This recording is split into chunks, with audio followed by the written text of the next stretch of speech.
The burnt egg roll? You grew up in St. Peter's? I spent most of the time in like East St. Louis. My family in St. Peter, St. Charles, and like the West County area. That sounds just like kind of similar to my background. Shit, I grew up in East St. Louis and I got family in St. Charles. Nice. That's awesome. Yeah. Here's a name that I'm sure you probably heard of, but have you heard of this bar called Lloyd and Harry's? Dude. I kicked it there a couple times back in the day, man. Down. It got shut down? Yeah, they got shut down. What? Yeah. For what? It was over there was a bunch of political stuff going on, and they were trying to end alcohol sale before midnight or right at midnight. And Big A's, Lloyd and Harry's, and Llewellyn's, the big three right there on Main Street, like they had a huge issue with it, and they told them the only way they could stay open is if their kitchen did. And so they did it for like 6 months, and then it started a riot, and there was a bunch of political stuff with COVID, and then now none of the bars are open past like 10 anyway. Yeah. Like, so they're not allowed to stay open. Got you. Man, you just saw Texas, I'm sure, the governor over there, right? Oh, in Texas? What happened? Yesterday, he just unbanned masks. He unbanned it or he banned it? He unbanned it. So he said yesterday, nobody in Texas has to wear a mask.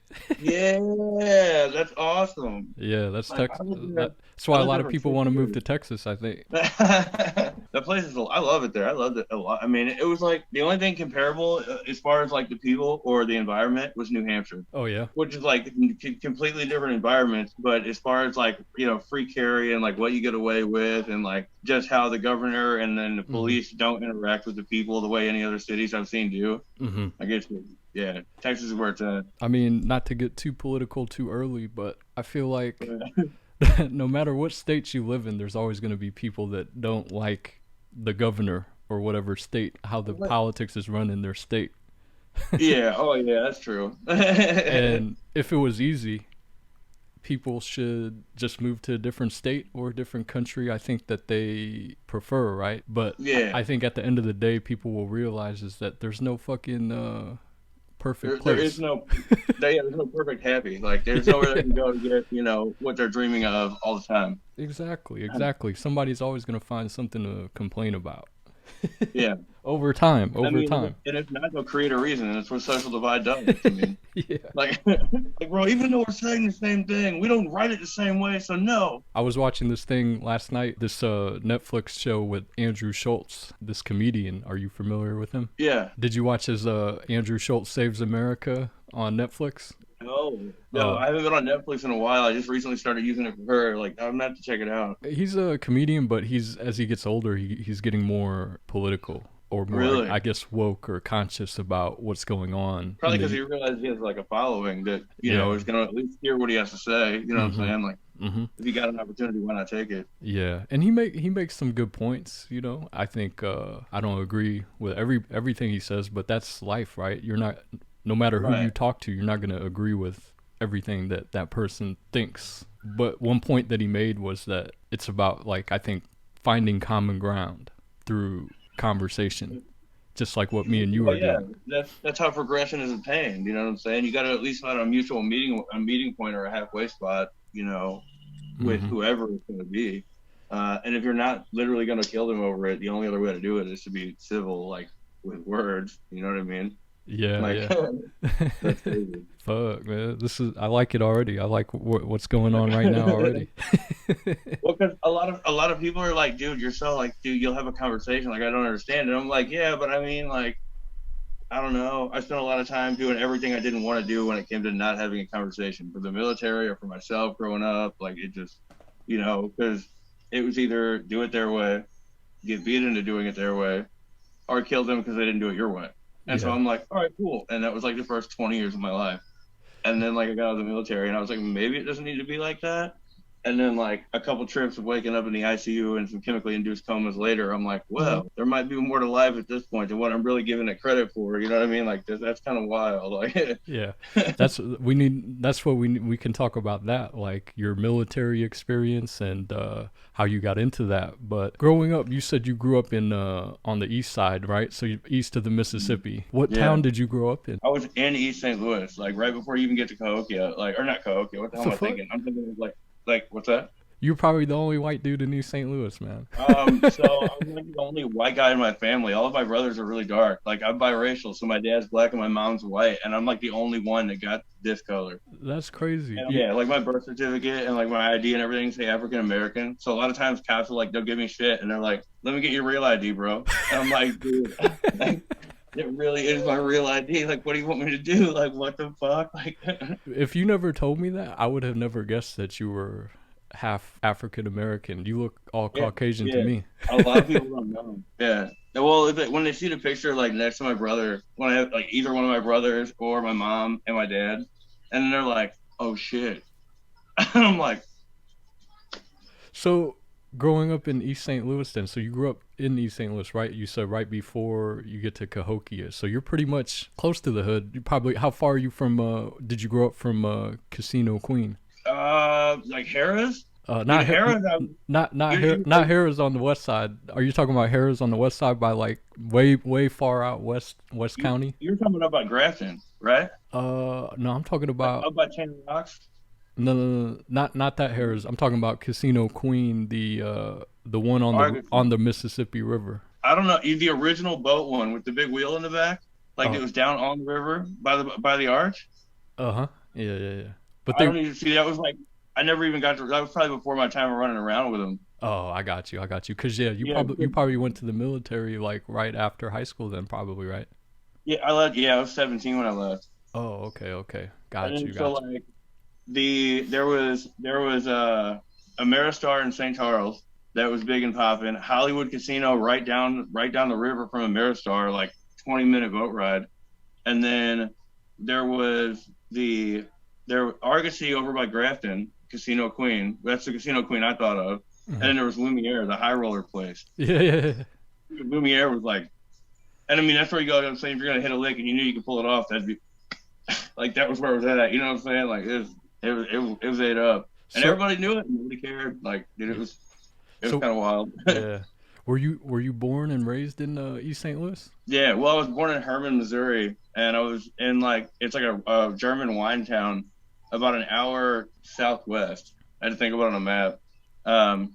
And I was there till I was like 4, and then back to East St. Louis till I was like 8 or 9, and then I was in the foster system like all over the inner city area, like, and then St. Charles, St. Peter's, and then I ended up going to high school in Troy, out in Lincoln County.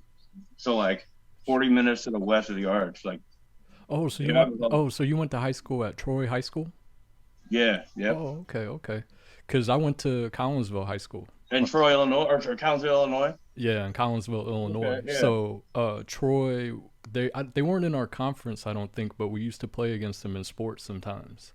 Probably basketball. Mm-hmm. Yeah, I think we played them in ball. That was one thing we were good at. It's the one thing I played that I was all right at. But like our football team, horrible. Yeah. Like, our track team, I ran track, it was good, but like our football team was notorious for not winning games. The whole state knew it. Well, I mean, I think, yeah, sometimes it's harder for like these smaller, I think, like towns, like farm towns, to like get competitive players. You know, every once in a while they'll get lucky and get some homegrown talent, right? But they're not like schools that are like out there recruiting top-notch athletes to come, especially public high schools. For us to even get a scout or something like that was unheard of. I mean, we never did. In the 4 years I was there, and like our D1 basketball team or whatever you want to call them, not a single time did we have a scout, and we won state like every year. What was it like growing up though on the east side, and like did you experience any racism because of how you looked from the African American side? It depends. So it depends on what part of town I was in, honestly. Mm-hmm. I mean, because there's still parts of the city because people are like, yo, why don't you go back home? And I'm like, man, I could go back. I'm in Pennsylvania right now. And so like, going back to St. Louis isn't a problem, but there's parts of the city I don't even want to take my kids in. You know what I'm saying? Just the conversation that would take place. I'm like, nah, I'm good. Like, yeah, East St. Louis, man. It's definitely notorious. It's different. I think people think it's more like a lighthearted joke, like, oh man, it's the ghetto. Like, no, like, yeah, shit's real, like, man. It's the ghetto. Like, fuck around. Like, I was live one time on TikTok because I got a pretty decent following on TikTok, and I'm like doing this, and I'm like, they were like, bro, why are you live right now? And I was like, because I'm walking home. And they were like, what? And I was like, I'm having to fucking walk home. And they were like, dude, why? And I was like, I don't know, not talking about it right now. And so like I'm trying to walk fast and I'm live. And while I'm on camera, like these two dudes go flying by down the road. It's like a rolling gun battle at each other. And people on the camera on TikTok are like, dude, there's no way, that's gotta be staged. And I was like, oh, this is daily, bro. It ain't even dark yet. Like, just wait. Like like, you know what I'm saying? Like, dude, it's wild. And then like half of my family, like they want to like represent, I don't even know what, because I never really got caught up into a lot of it, you know, when I was younger. But then like I came home and got caught up with a bunch of like people in prison because I got sentenced on like some amphetamine cases. Like what was a conspiracy, and then I ended up like they had a warrant for the wrong address. I get it thrown out, but I ended up fighting the cops, and that's what I got a sentence for. And so like, you know, getting sentenced for beating a cop, being an African American male, like in St. Louis, like think about this. It's a fucking statistic all day long. And then I get sent to like an all white prison. Hold on. You said like, you beat a cop and an African American, or the cop was an African American? On paper I am. Oh. So being an African American who beat up a cop or got to fight with a cop from St. Louis, like, dude, going to prison like that, dude, I'm a fucking statistic, like all day long. You know what I'm saying? So they're like, dude, what the fuck? They're like, this dude's not real. Like, there's no way. You know what I'm saying? Yeah. And then I get caught. But like I said, I think if nobody saw the papers or your license, I don't think anybody would know. Most of them don't. No, most of them don't. You're like that rapper. You're like that rapper Logic. You know who I'm talking about? Yeah. he always says he's biracial, but when I look at him, I'm like, man, if he never rapped or said anything about that, you would just think he's a Caucasian kid. Yeah. You know, people look at me and they're like, bro, like, how do you? And then some people, like, when they see me in shorts, they're like, you got them black legs, though. And I'm like, what does that even mean? Like, I don't. What does that mean, man? What? Like, I don't know. And then they're like, look at your palms, and I'm like, what about them? And they were like, go look at your brother's palms. And I'm like, okay. And then so we look at them and I'm like, they look like hands to me. And they're like, they're the same though. Look at them. They're the same. I can tell. I'm like, okay, all right. I'm like, I have no idea. Yeah. You have a lot of ink, man. Like, I'm sure by now you're probably at that point where you're like, damn, I don't even know like how many I have. It's just all there. But like, if you had to guess, how many do you have? I just answered this question on TikTok yesterday in a video for somebody because I get asked it a lot. Yeah. And like I tell people that I have like 3 or 4. Yeah. Really fucking big ones. You know what I mean? Because like they start like right here, you know, like so like here's one by itself that's not connected. Mm-hmm. You know what I'm saying? But then there's like this that goes all the way like you know what I'm saying? So it's like okay, like it's 1, like 2, you know what I mean? My whole left leg 3, like all of this is connected to my chest, so most painful spot. I would guess it would be probably around like your neck, maybe. Yeah, from your Adam's apple to the front of your chin, dude. Is like it's worse than my armpit. Like my armpit's done. Like it was worse than that. Worse than the back of my knee. Worse than the back of my hand. Dude, worse than getting the ditch. No, dude. Yeah, no. Do you have like a go-to like tattoo artist, or you get them done? Random spots. Yeah. 2 people. One in Killeen, Texas. His name's Caesar Falcon, and he's a co-owner of. They just opened a studio called White Revit. Mm-hmm. So like if you're ever in Killeen, Texas, or Harker Heights, Texas, that's who to go to. He freehanded my sleeves and my whole left leg. Like I'm looking at pictures that I drew. He was like, I guess you lay down. How much time you got? Shit, let's roll. Like, like I did this every week for 5 weeks, and that's how I got my leg done. Oh, okay, nice. There's like 50 hours on my leg, like 37 hours, 41 hours. You know, like 12 hours in my chest, like 7 hours in my throat. You know, so I mean, it's either him or Chadlin Andrews in Warrenton, Missouri. Oh, okay. Yeah, he owns a studio called Rat Daddies, and that's who did my throat. And like, it's like, dude, it's sick. You must be pretty like confident or sure that you probably won't have to work for anybody but yourself to get like face tattoos, right? Yes and no. Sometimes. So now, well, I think with the old stigma or the old idea of things, like definitely so. And this is really funny that this is brought up because our age difference is only 6 years, right? And so like most of probably the people that you're used to being around would be like, oh my God, he got his face tattooed. Like, why would you do that? Like, that's crazy. He's fucked for life. But then there's like a common it's not a common, I would say, misconception, but there's a thing now where at least employers are getting really, really, really looked down upon for not giving people jobs that, you know, for something like tattoos on their face. It's those damn Democrats, man. No, I know. I'm just, it's not them, but thanks, Biden. Thanks, Biden. It's Joe's fault. Joe did it. Blame it on Joe. Bring the keto back. Like, but no, like don't ask what they mean or what they're for. And like when they see this, it's a lotus, and like these are more of the lotus mandala. And I can grow my beard out and cover it up. Like most people don't even notice. I think, I think with tattoos, like it just depends. Like if I was a employer and I was interviewing somebody like you, I'd be like, okay, can this person do the job well? Can I trust this person? And I think really like old school people, they might get turned off by like tattoos. But for me, I'm like, shit, I feel like that's almost mainstream right now. That, and like it depends on like. Okay, so when people look at it, they see something and it's a half-ass finished project, and you got it somewhere like your face, and you're not going to go back to get it fixed or finish it, or you don't have the idea of like a long-term commitment. Because one of the first things they ask, if it's not how many, is when am I going to stop? You know what I'm saying? Like, you know, like, and I'm like, I'm not. So I'm like, well, what if you run out of skin? And I'm like, well, I already have plans for a second bodysuit and all red ink. So, I mean, I'm a step ahead of you here. Like, and they're like, dude, that's such a long-term commitment. And I'm like, it's just like the dudes that grow them really long beards. Like, their idea of where that end goal is so far ahead of what they got to do to get that hair there. Like, because I did this beard thing for a while and I grew it out. I got down to like here and I was like, I can't do it anymore. Can't do it. I didn't have the patience for it. Like, but tattoos, like, man, all day long. Like, I've already got in my head where I want everything placed for the next like 2 lifetimes. I don't know. Yeah, you know what I'm saying? So it's like at this point, I kind of got to figure out, am I established enough in my own career to take that risk? Because majority of the customers that I deal with or that I want to associate with already don't like that my throat is tattooed. Because I try to sell to customers that are like old money type customers, because I want them to buy the $10,000 brick mailbox, not the $2,000 one.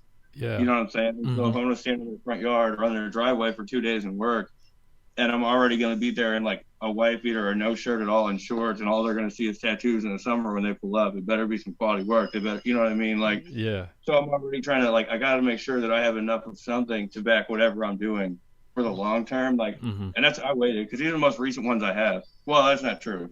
I got the NRDA on my chest now, like this big. Like, oh yeah. Dude, how bad it look? Dude, like, we'll see this thing. Dude, yeah, like it's nice. Big as shit, yeah. And like it gets me a lot of trouble on TikTok. I catch bans for it because people consider it vulgar display of power. Yeah.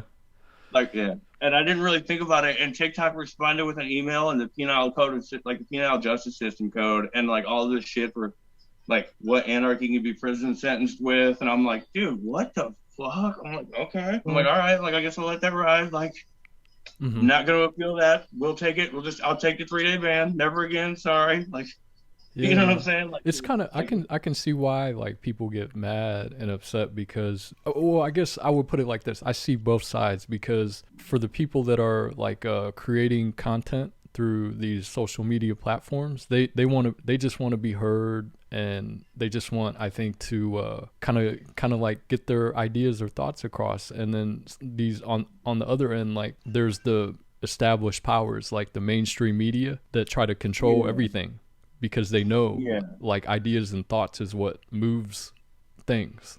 So like they put these regulations on these things, like banning people and, you know, taking people's accounts and stuff, because I feel like it's power. They don't want someone outside of the mainstream to gain more attention and power over the people. And if they do, they're going to end up like real Jesus. Well, yeah, I mean, you're going to get crucified for your beliefs. Yeah. I mean, I think that's why they do things like say something like, okay, we're going to give you a ban right now and let you decide whether or not you want to appeal it or take it further, because it gives somebody like an opportunity to recognize, like, okay, I have a platform, I have an opportunity to shift a massive thought, like, okay, they're trying to nip it in the butt before it happens. I get it. But like to that same respect, it's not like if I had content that was promoting like an idea, you know what I'm saying? That would make sense. Mm-hmm. It was like the one time I went live with no shirt on after I got it finished. And I'm talking like the first time, as soon as it got filled in. Because it was half filled in for like 2 months. Yeah. And like the one time I went live with no shirt, I'm like standing at the stove cooking dinner. And like I look up and it gave me a warning. And I'm like, what did I do? And I'm like, yo, and I was talking to the followers and they were like, what do you mean? And I was like, I don't know. It's going to kick me. And before I could finish it, it kicked me off. Yeah. I was That's happened to me before.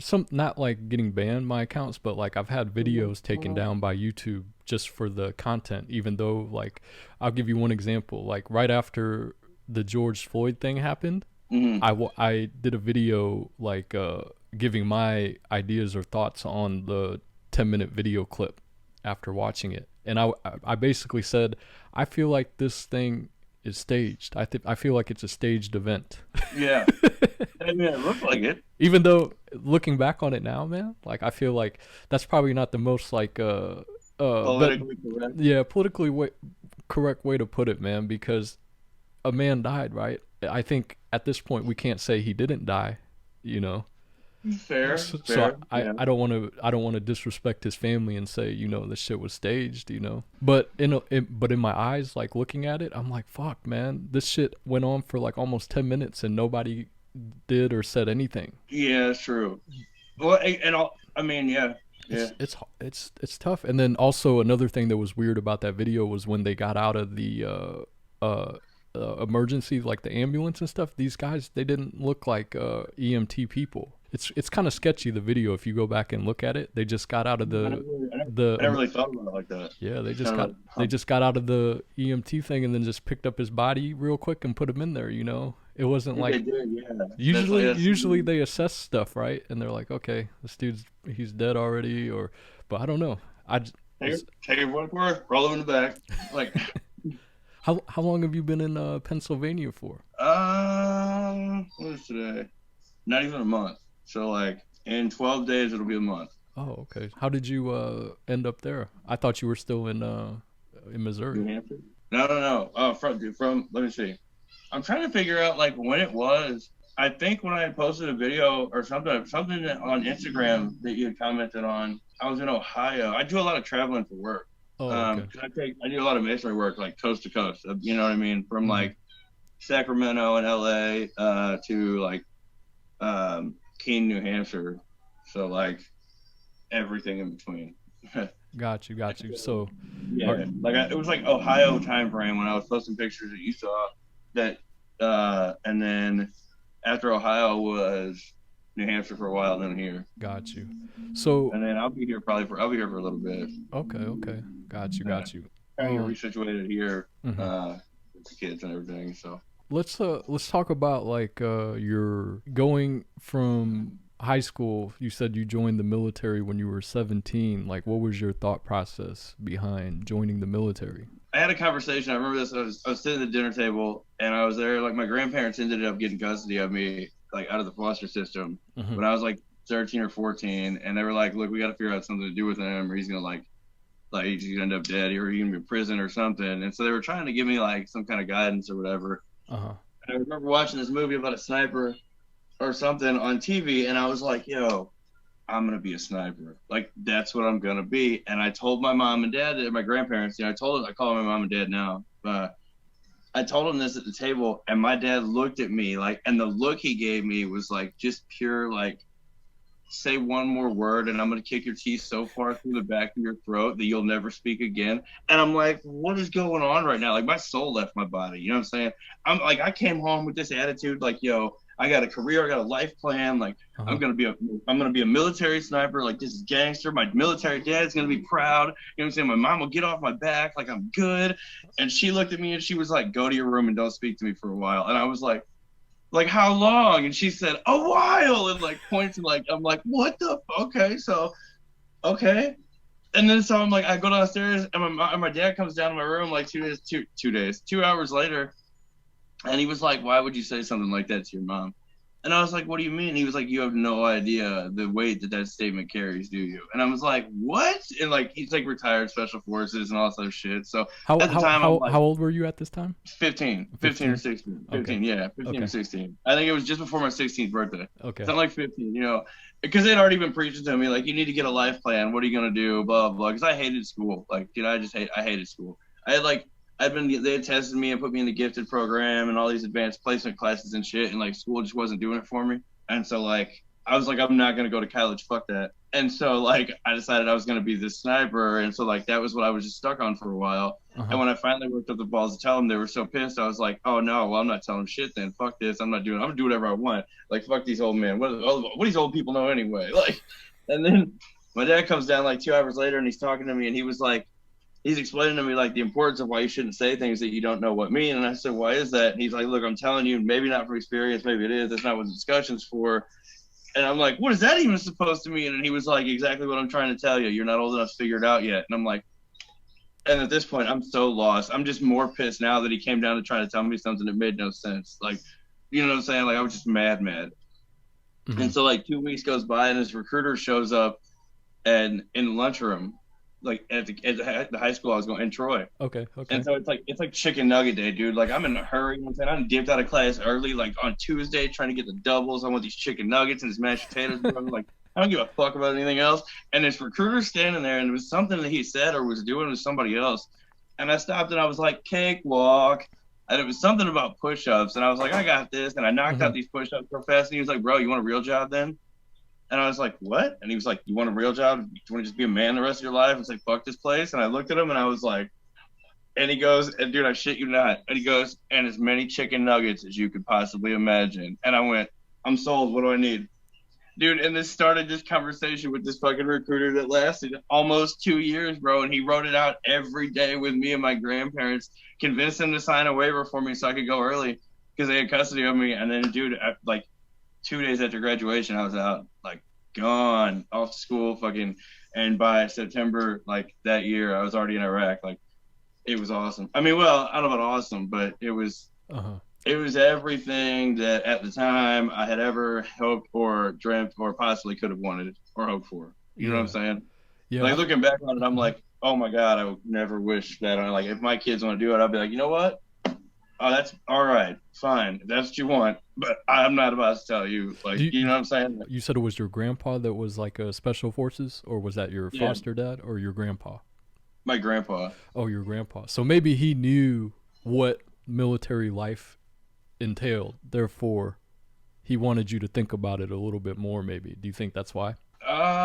Probably. I also think that he was happy as hell. He's disappointed that I didn't stay in the military. But he's understanding of the fact that now I've got a partially prosthetic leg and I can't carry like the weight or another person. How did that happen? How did that happen, man? The partially prosthetic leg. Because I remember you mentioning that earlier, and I was like, I gotta ask him about this, man. The first time I lost it, right? So like, because it happened twice. Like, so. Let me change her diaper real quick. Okay. Yeah. Take your time. Take your time, man. I'm gonna spark these trees. I've been using this shit right here, man. This hemp wick. You ever use this shit? Dude, do you like it? It's all right, man. I think it helps with the taste. Like you don't taste as much butane, which is I think true from the lighter. Oh. So it makes for cleaner smoke. But how much does it actually help in the long run of your lifespan? Who knows, right? Fair, valid point. I think there's two things here because I don't want to forget the answer part of your question before I tell you about my leg. So the reason my dad said something about it like this, right? I 110% firmly believe that he thinks that the military is probably a great idea for me because I think it was too. I think he doesn't, or he was trying to point out the fact that the idea or the job role or the position of being said sniper is not something that's a laughing matter, and I joked about it at the dinner table, like I don't give a fuck, you know what I'm saying? And so like coming from a background of his, which is like super fucked, like he got like I thought I had mental problems, you know what I mean? Like when they told me on paper that I was for real crazy at this point, I was like, oh man. And then I had to try to have a conversation with my dad, and he was like, bro, he's like, man, sit down, let me tell you something. And I'm like, oh shit. And so like I sit down and he starts telling me, and I'm like, yo, I thought I was real crazy. Like this man is so fucked in the head. I'm like, damn, okay. I'm like, now I understand the significance, 10 years later of why, it was a big deal that I just laughed at the dinner table in front of my little brothers and in front of his wife, like that I'm like, Dad, I'm gonna be a sniper just like you, blah, blah, blah. Like up here, that was not like you know what I'm saying? That didn't sit well with him. Like he didn't it's not something because even now, like if any of my kids were to be like, "Oh man, Dad, I want to go do exactly what you were doing for the rest of my life," I'd be so disappointed. Like I wouldn't, but I don't know if I'd be. It's hard to explain that to a kid that doesn't know what that means because they don't know Yeah. the significance I or think what the job carries. I think But you that, know what I but mean? yeah, sorry to cut you off. No, you're fine. I think that's one of the worst things, in my opinion, that a parent can do to a kid is kill their dreams.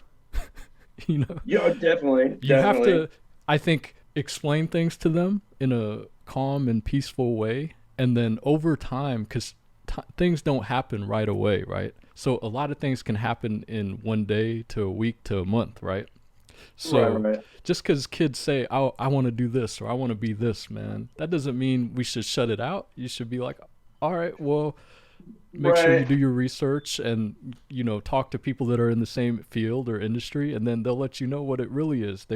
People that don't fucking sugarcoat shit, and they'll tell you like, yo, this is how this That's shit probably really is, man. Yeah, I mean that's probably a pretty fair statement. But knowing like me at that age Hmm. and like my background and just my attitude about things, because my dad and I think he knew too. Like, because if I would be like, oh man, I'm not gonna do that, I won't tell you, I just won't do it. But if I'm doing something, as a kid, I was like, yo, guess what I just did? Uh-huh. Like it was already I had already made up my mind, and so in his eyes, I think at this point, because I'm like this 16-year-old now kid who's trying to be all big and macho and drive and do these things in life, like We all were, man. you know what I'm saying? Right. I was like fucking full send it, dude. I didn't even know full send phrase yet, but I was full send in my entire life at 16. Like, you know what I'm saying? I'm still like that today, man. I'm like, fuck it. Same, same. And I think he just was like he really just wanted me to stop and like it's kind of like you were saying, maybe get more of a background or an education about specifically what it is. Not it wasn't not so much as like a he was shutting me down because it was my mom that told me to go the fuck get the fuck out of her face because my dad was just like I can't believe you just said it. He just gave me that look like that. You know what I'm saying? And so like I mean I kind of understand it, but uh Yeah. it's hard. I have a story, but I won't tell you like the full story. Um, Okay. just because just in case if I ever do become like big like Joe Rogan, I want to have it written in my book Ooh, okay, fair, because this fair. is a story that I don't tell a lot of people, man. But like, Bet. but it just reminded me because how you were when you were 16 sounds similar to how I was when I was 16. Like I was very like that too. I was very sure of myself, and I was like, all right, if I'm gonna do something, I just do it. Yeah. And Yeah. parents, they see the risk in that, because Yeah. they've lived a longer life, right? So Yeah, they naturally, already know, yeah. so that's why I was saying the best thing that not for a parent not to do is overreact, right? Because we've been there and we know that just because kids say they're going to do this or do that, it doesn't mean that it's going to last a long time. Or I think the only way a parent should like kind of step in is if they're going to do something that's like very Harmful. harmful to them, very risky, right, to their kids' well-being. But other than Right. that, most shit they're gonna find out that, oh, this shit isn't even what I thought it was, right? Or I don't even like it anymore. You know how many Right, times I've right. changed my mind about Oh. shit I thought I liked? You know what I'm saying? So that's why I'm saying, like, I for me, if a 16-year-old kid, if I had a son or a daughter and they said something to me when they were 16, I'd be like, I'd just laugh in my mind and be like, yeah, you'll see what it really is. Right. Yeah. Over time, you got to learn, right? That's how you learn. Definitely. But Definitely. like the story is something like that, like with my dad, like because I told him when I was 16, I had a friend that he was in um carpentry. So Okay. so like his dad owned his own business, and my friend, he was making some money with his dad doing like helping him with like carpentry, building houses and shit. So Oh like shit. I would hang out with my friend and I'd be like, damn, I want to do that too, because you're young, you're 16, you're like, fuck, I want to be independent, I want to make my money. And so I don't have to listen to my parents anymore, right? It's like a man trait too, you know what I'm saying? Like, so like, yeah, so like I come home from hanging out with my friend one night, and I'm all excited too, just like you, man. When you found out you wanted to be a sniper, I came home and I was like, yeah, I want to do carpentry, man. That shit sounds fun. You know, I think I want to do this, you know, because I don't mind working and, you know, they're going to pay me to do this shit. That's not that hard. But like my dad, he I guess he wasn't in the mood when I came home. He was probably pissed about something, you know. But like, I said the same thing. I was like, I want to be a carpenter. He flipped out, man, for no reason, right? And we got into a big argument, man. And something crazy happened, man. But I want to save that for the book, though. But I'm I'm sure you can imagine, as a son and as a parent, you can imagine kind of like how mad someone can be, right? How mad their mind can get to, right? Yeah. And my dad was at that point. I don't know why. To this day, it's hard for me to understand because we haven't talked about what happened. But like, yeah, since then, you know, we never talked about it, man. So like, I don't know his thought process at that time, what he was dealing with in his life at that time. Because I'm 16, I'm just a young kid, right? I don't know any better. I just want to be independent, so I don't have to listen to my parents, right? And I can watch X Hamster Live or X videos without being bothered, you know. Right. So,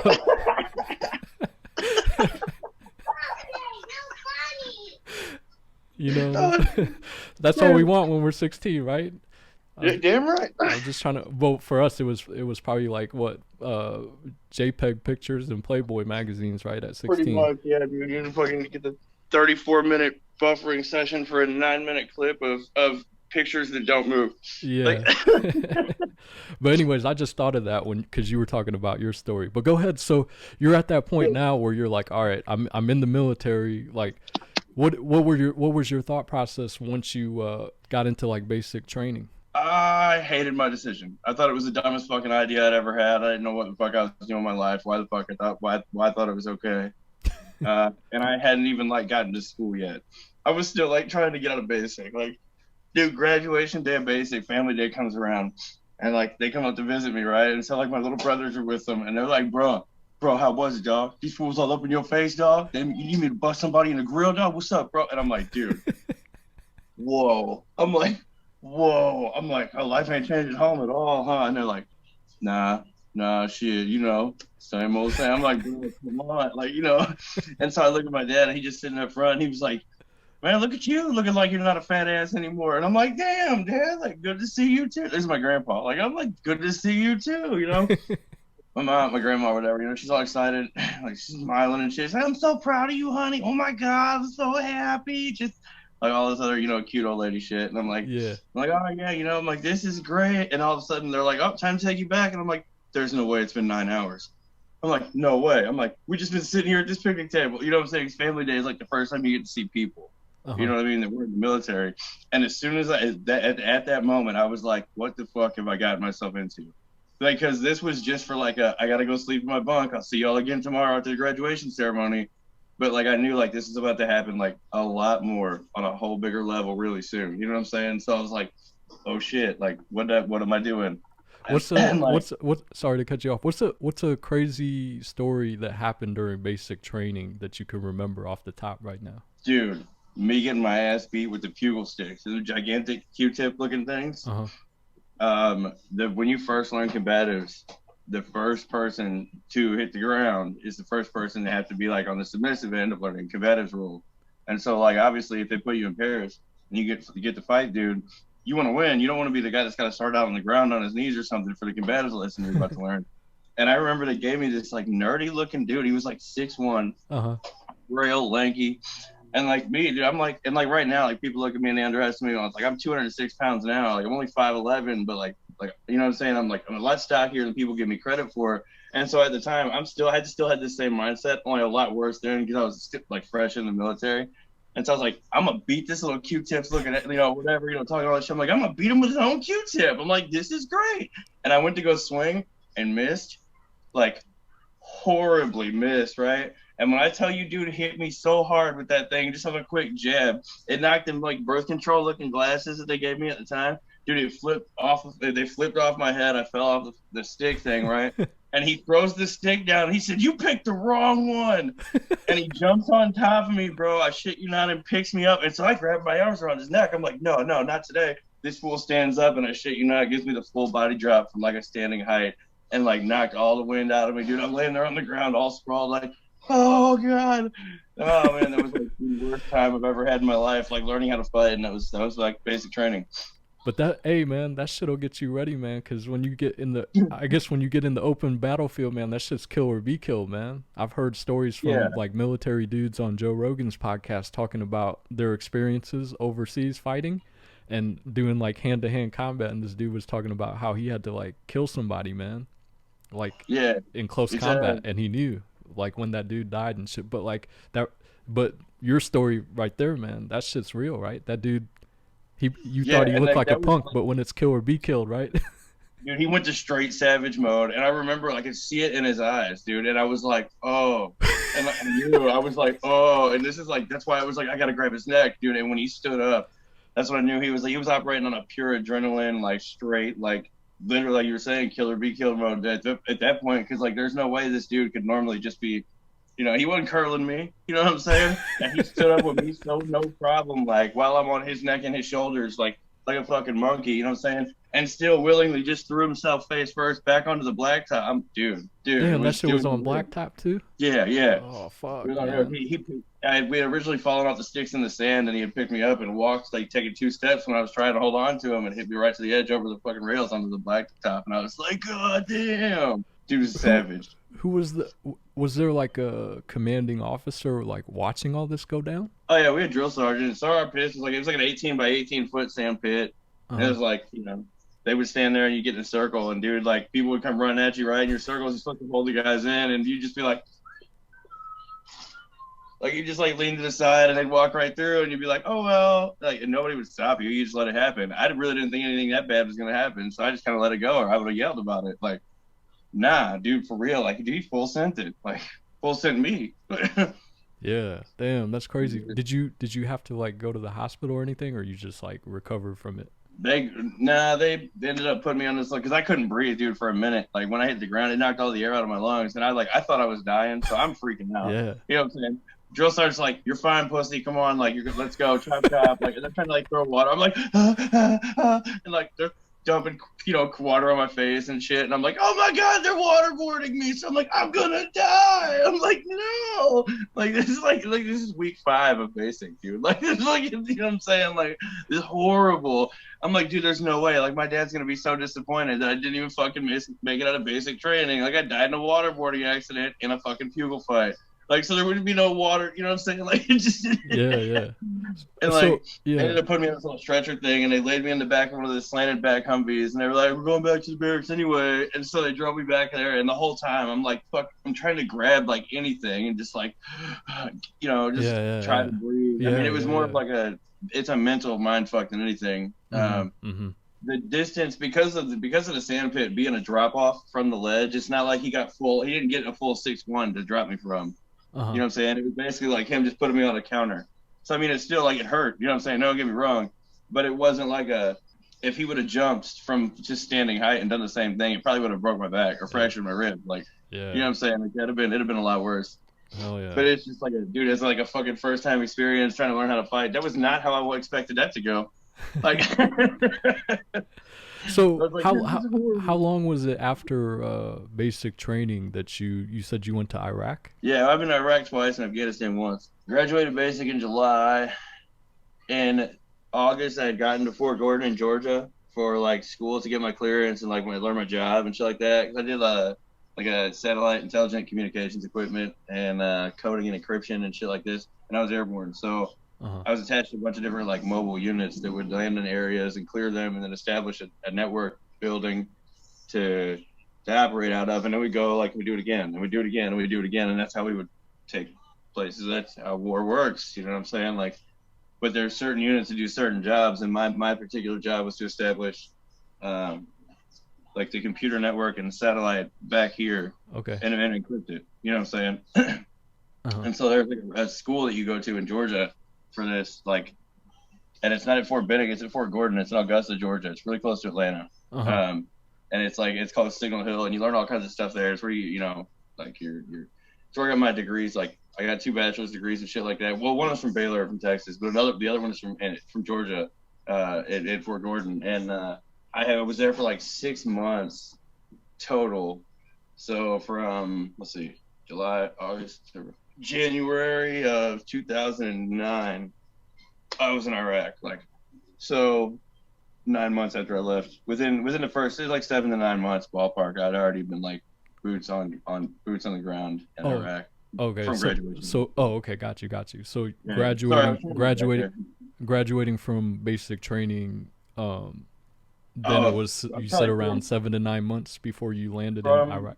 Well, from basic training, it's probably 6 months, probably like right at 6 months before I was in Iraq. Like, cause you hit Kuwait for like 3 weeks. Kuwait's not like, you're not really fighting in Kuwait. Not when I got there. Not cause I didn't get there in 06, you know what I'm saying, or 2001. Like, cause Kuwait was a green zone by the time I'd gotten there. There's a commercial airport there. Like, you sit on the tarmac for 2 weeks and you get used to the heat. Basically stare at each other, fucking just thumb up your ass and like do nothing, and you're like, what the fuck is going on? And then all of a sudden they're like, we're going to war tomorrow, and they drop you off at an operational base on a fucking C-130 that does drops like this. When it comes down, to let you off. What was your what was your feelings when you landed in Iraq Kuwait? For the first, or Kuwait for the first time? In Kuwait, I was like, oh, this is war? Shit, it's just like they make it on TV. I'm like, this is gravy. I'm like, I'm going back to sleep. And then we got to like Iraq, and I was like, oh fuck. And then I was like, yo, like this ain't funny. Oh, this ain't a fucking game. Like, cause I mean, like, dude, it's weird. I don't know. Like it's at first it was funny. You know what I'm saying? Like, oh man, dude, it's like a really badass version of paintball. Until the person like right next to you, like all of a sudden gets hit with one of them fucking paintballs, and you watch his arm fucking disappear, and you're like, oh fuck. And then you're left there like, how the fuck do I keep this motherfucker alive? Because I really got to call for fucking help right now, because otherwise he won't fucking stay alive. Like, that's when shit started getting real fucking weird. Because then you're like, all right. Yeah. So I don't. Damn. And this is and this is interesting to me because I've never been in like combat like that. You know what I'm saying? And I haven't seen any like gruesome shit that you just described like that. But if it's something that you feel like, damn, I don't want to talk about this right now, you don't have to, man. If it brings up too many bad memories. Yeah, you're good. Like, well, it's weird because like people, it's hard for me to get this, like, it's hard to express this correctly for some people. You know what I'm saying? Because I constantly feel like that they think like, oh man, I watched that movie Jarhead, man, dude was so hyped that whole time, man. Y'all must love war, man. No, bro. Like, okay, at first, yeah, like, but if you don't have that mindset the entire time, like, such a dark sense of humor, you know what I'm saying? There's a reason that I make the jokes that I do. And people are like, dude, how do you sleep at night? And I'm like, well, typically on my left side, because on my right, that's more likely to cause you to throw up. And I got bad digestion if I'm, not eating correctly, or I drink a lot to deal with your problems. And they're looking at me like, what the fuck? And I'm like, I don't lose sleep. And they're like, what? I'm like, I don't. I'm like, I either sleep or I don't. And normally I don't. I'm like, that's because I'm afraid of the nightmares that I have in the first place. Yeah. And they were like, you're really not kidding. I'm like, nah, bro. Like, I don't think emotion for me doesn't work the same. You know what I'm saying? Like, I got therapy. Like right now we're on like a video thing right now. You know what I'm saying? Like, I have therapy like this, like a couple times a week with I have a whole psych team at the VA, which is I'm super thankful for, which is crazy because a lot of people are like, yo, fuck the VA. They don't help veterans, blah, blah, blah. And like, like, I'm not over here like, yo, I'll give a shout out to it ain't that good. But I'm saying like it's a lot better than what people give it credit to be. You know what I'm saying? Like, and they're also the ones that got me my first medical card, like, and got me introduced to the idea that I didn't have to take all these fucking prescriptions that they had me on. Yeah. Because I was taking a lot. Like, I was taking a lot of fucking prescription medication. I got 6 TBIs, and the back half of my head is a metal plate. And so, like, the chemical imbalance in my head don't even fucking make sense for me to read on paper, let alone for a doctor that's been doing it for like 10 years. Mm-hmm. You know what I'm saying? So, like, they got to figure out a constant balance of what they think was right. And so, like, 14 medications at a time, shit was getting so out of hand, and the side effects were getting so fucking real. Like, there was like a good section where I was just missing whole chunks of like weeks at a time where I wouldn't remember anything. And this was like on like not even, I don't know, some people are like, bro, that's because I gave you the good drugs. Like, no, bro, it wasn't even the good drugs. That's the problem. It was just there was so many of the generic non-fucking controlled substance drugs going on that they were overlapping and conflicting each other. It was causing more problems than they knew how to deal with. And so I was like, yo, I'm not that fucked in the head. I'm pretty self-aware. Like, I'm a smart motherfucker. Come on now. Like, yeah. Not that you just give me a joint and we sit down and we talk this out over a cup of coffee. And I shit you not, the doctor looked at me and she was like, I mean, I could just send you back over to Illinois and we could, hold on, I'll make a phone call. Can you step out in the hallway? And I went, what the fuck? And so I'm like, wait a minute. I'm like, yo, did this really just happen? And they were like, yeah, can you step out in the hallway? And I'm like, absolutely. So I got right up, you know what I'm saying? I walked outside the hallway and so I'm standing there and I'm like, and this is in like the psych team in the hallway at the TBI clinic. And so like, typically there's nobody allowed to really stand in the hallway. You gotta kind of, you gotta be moving. Like it's one of them areas where they watch for people. Like if you're just standing there like this, somebody's gonna ask you what the fuck you're doing, because it's an area where they're either pushing patients like on a from the psych floor, over in pajama land on a stretcher or a restraining board, and so like you can't stand in the way anyway. And it's like one of them hallways where they make you go on one side or the other because each side is a direction, like one of them high traffic area type things. And so I'm standing there like this. And within minutes, there's like people trying to ask me, and I was like, I don't know. And so then I'm starting to get freaked out, you know what I'm saying? And I was like, where the fuck is this weed? Like, so the doctor opens the door, and she was like, it's okay. He's just hold, it's okay. And I'm like, oh man, like this better be worth it. And so I go back in there, this is only like all over 30 seconds. And in my mind, this took like three hours, but it was only like 30 seconds. You know what I'm saying? Like, going back, but going back to like war, man, like the wartime, that you were getting into some like pretty like graphic stuff, man. Like that shit, like it might sound weird, but like I don't mind like hearing stories like that, man. But like I know it's not good to like rehash like especially like negative thoughts, but like you were at that part where okay, you get to Iraq and you're like, all right, this shit is real, right? Oh yeah. Yeah. Let's see. Probably because like, okay, so everything was all fine and dandy, and we were going on like 3 or 4 different patrols or missions or whatever for like recon and stuff, because we had like a Cav Scouts and recon team. So the first group that I've been attached with, like that I was deployed with, was Air Cav. And so like it used to be this group, it was called 21st Cav, and we were out of Fort Hood, Texas. And they also had a group out of like Fort Bragg in North Carolina. And so it was like majority an airborne unit, and so we would jump out and land in different areas. And things were all like fine and dandy because, dude, like we had some badasses that like I had some badasses that like I worked for or worked with or worked up, you know what I'm saying? Like, there was a specific times where like I remember like there was like I free fell the entire time, like fucking chilling. You know what I'm saying? I'm talking like, like had my hands behind my head, like man, if I had a GoPro right now, like didn't even know what a GoPro was yet because there hadn't been invented yet. But at the time, like, dude, if I had one, oh my god, I was just like enjoying the view, like checking this shit out. You know what I'm saying? Like I didn't have to do nothing, like because now that didn't last very long. Like free jumps into this because then shit started getting real. Because now you're like, oh fuck, if I don't shoot back, they will hit me. Yeah. Like, there's no way everybody can cover. Like, you know what I'm saying? Because the first few times I just kind of like took advantage of the fact that everybody that jumped up before me had done this like 11 fucking times, and I had never done it, and so they'd send me out last. I'm the highest in the air, so I didn't have to shoot at anybody. Like, think about, you know what I'm saying? So I'm like, gravy, like no problem. And by the time we get to the ground, like it was nothing. I was just doing my job, doing everything I'd been practicing in school for the first fucking three or four times. Like, yeah.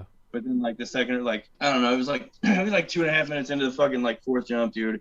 And the guy right next to me fucking gets hit and like literally loses a fucking arm. And I was like, all right, now I don't know what the fuck to do. Yeah. Like, cause that's not what the fuck they showed me in school. You know what I'm saying? Like yeah. They so in basic training, they didn't like prep you on stuff like that. Like they never probably even brought that up. Like, what the fuck do you do if your fellow comrade gets his arm blown off right next to you? How do you react? Or did they talk about that in basic training? Not a whole limb. Like in basic, I had learned how to do things. Like I give you a nasal pharyngeal airway. You know what I'm saying? I gave you a fucking trach with a pen tube. You know what I mean? I could treat a sucking chest wound. Somebody could put a shotgun on your chest at point blank range, put a hole through your chest, and I could keep you alive until a helicopter gets there. Like that wouldn't be a problem for me. You lose your fucking arm, and I don't know what the hell to do with that because I mean now I kind of do. Now I can't promise you're gonna be happy with the end result and what the scar tissue looks like, but I can at least keep you alive. You know what I'm saying? Like, so what did you end up? There's a big artery there. So what did you end up doing? Yeah. You know what I'm saying? Like, dude, so we keep plastic. We have IFAKs on us, right? There's things that are strapped on the front of your chest or on the front of your vest that have like I don't know what the fuck this shit is from, but it's from sea sponges. It's all crushed up. And then when there's like a huge open wound, you open this shit, you put it on there, and it sucks up all the blood really fast. It's like a basically like a giant tampon that you sprinkle on fucking blood. You know what I'm saying? For real, right? And so it's a powder, and you can wrap it in gauze. Well, the plastic it comes in, we're taught to keep the plastic because if you have a gunshot wound in your chest the size of your hand, you can wrap it with this plastic and it'll seal, right? So I threw a bunch of this shit on there after I'd fucking used the only ladder I had to try and burn the artery when I could to where it would fucking stop bleeding, because that artery is what's going to fucking kill you. You know what I'm saying? There's an artery in your armpit and you'll bleed out faster. Because, I mean, you got to think, we're landing in an area where we haven't established any kind of priority or dominance yet. So now we got to clear the area, and we got to be able to get a fucking helicopter, 2 of them in there to get him and get him the fuck out, or he will die before we can do anything else. Yeah. You know what I'm saying? And so, like, I literally ended up, like, you know how you see people wrap motherfucking cars with fucking saran wrap? Bro, I was like every fucking piece of plastic and the parachute, we hit the fucking ground wrapping that motherfucker like a damn torpedo. Like, dude, as tight as I fucking could. Like, you know what I'm saying? Like, you know what I mean? It is what it is. But, so did he end up surviving, though? Yeah. He only got 1 arm, but yeah. Yeah. That's crazy, man. And, like, but, like, so we have medics, too. And, like, the thing was, like, the medic just wasn't close to us, like, close to where I was at. You know what I'm saying? Like, I needed to do something to figure out before the medic got there. That's what I was, you know what I mean? Once the medic gets there, because we have, like, morphine and shit like that, too.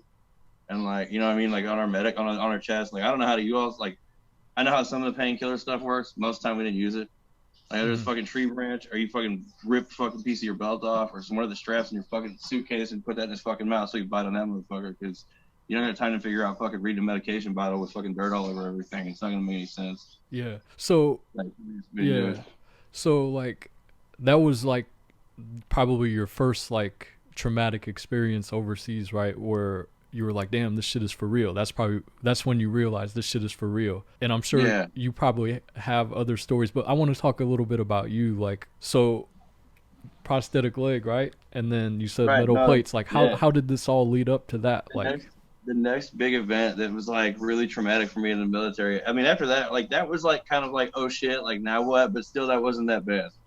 Which I know that sounds crazy, but it's not, like, the worst that you've seen. Dude, no, not even fucking close. Like, you know what I'm saying? I'm like, dude, like, it's just, if I would have known at the time that was going to be a fucking cakewalk or a walk in the park compared to what the next 3 years were about to show me, like, I would not even have broke a sweat, because, like, literally within, like, months, I'm gonna fucking, we call them bang buses, or like an MRAP, you know what I'm saying? Like 8 wheels, fucking 6 wheels in the back. So we're riding in one of them, like the MRAPs. Like, we get to an area where we can't just keep jumping, and they stop doing a lot of, like, what they consider hot jumps. It's been like 10 years or longer since they've done one now, but it got to where we had to use vehicles to get to some of the, like, parts of the country.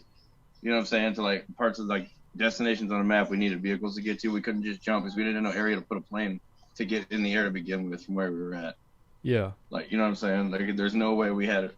It wouldn't even, logistically, it wouldn't make sense, because we would have to send people backwards to go forward. It wasn't really an option. So we would get in, like, big ass vehicles, and we roll out with Bradleys and, you know, up armored Humvees and fucking tanks and MRAPs, and we would just fuck everything up. You know what I'm saying? Like, we do, you know, and so we had these Cav Scouts and these Recon Scouts and all this shit. And so we would go through, and we'd do big convoys, and we'd always, you know, go along these levees and these supply routes that other people had already established, because we didn't want to build anything that was ours, so they wouldn't notice anything that we were doing. So we're coming into an area that we'd never been to before. We're blowing through roads that they had already built. You know what I'm saying? Like, we're not going to spend time to go build roads that'll support our shit, because we're not coming back through here anyway. Yeah. So we'll take all of our shit and we blow right through the highway. You know what I'm saying? So, like, if the highway can't support the weight of a 60-ton tank doing safety on it, oh well. You know what I'm saying? And so, like, when I tell you, like, we fuck everything up, and we just didn't give a fuck. Well, they got, like, the people get tired of that. You know what I'm saying? Like, and they get real smart on ways to end or flip a vehicle that causes that kind of damage.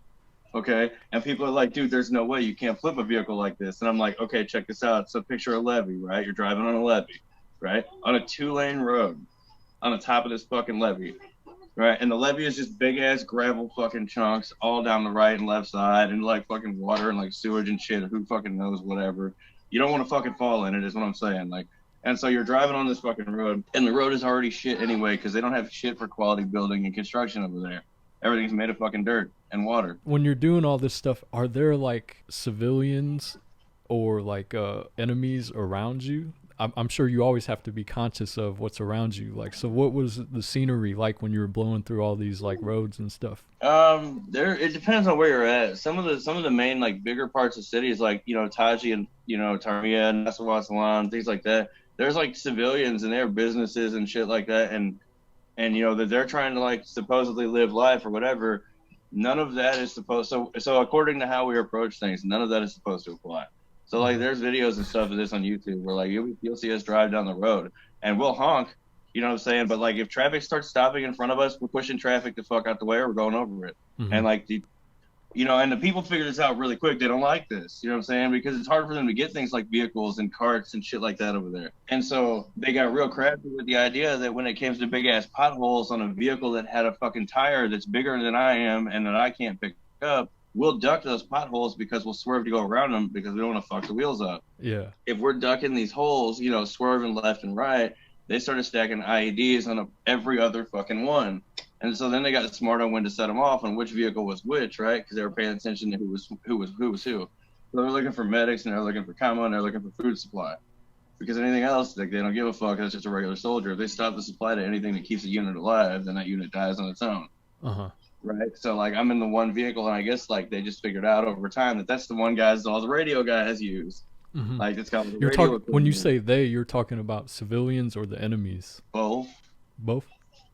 Yeah. It was initially we were only told to like you only engage 3 to 1 against somebody that has already like made contact with you, verbally and physically, like with some form of like a weapon or something.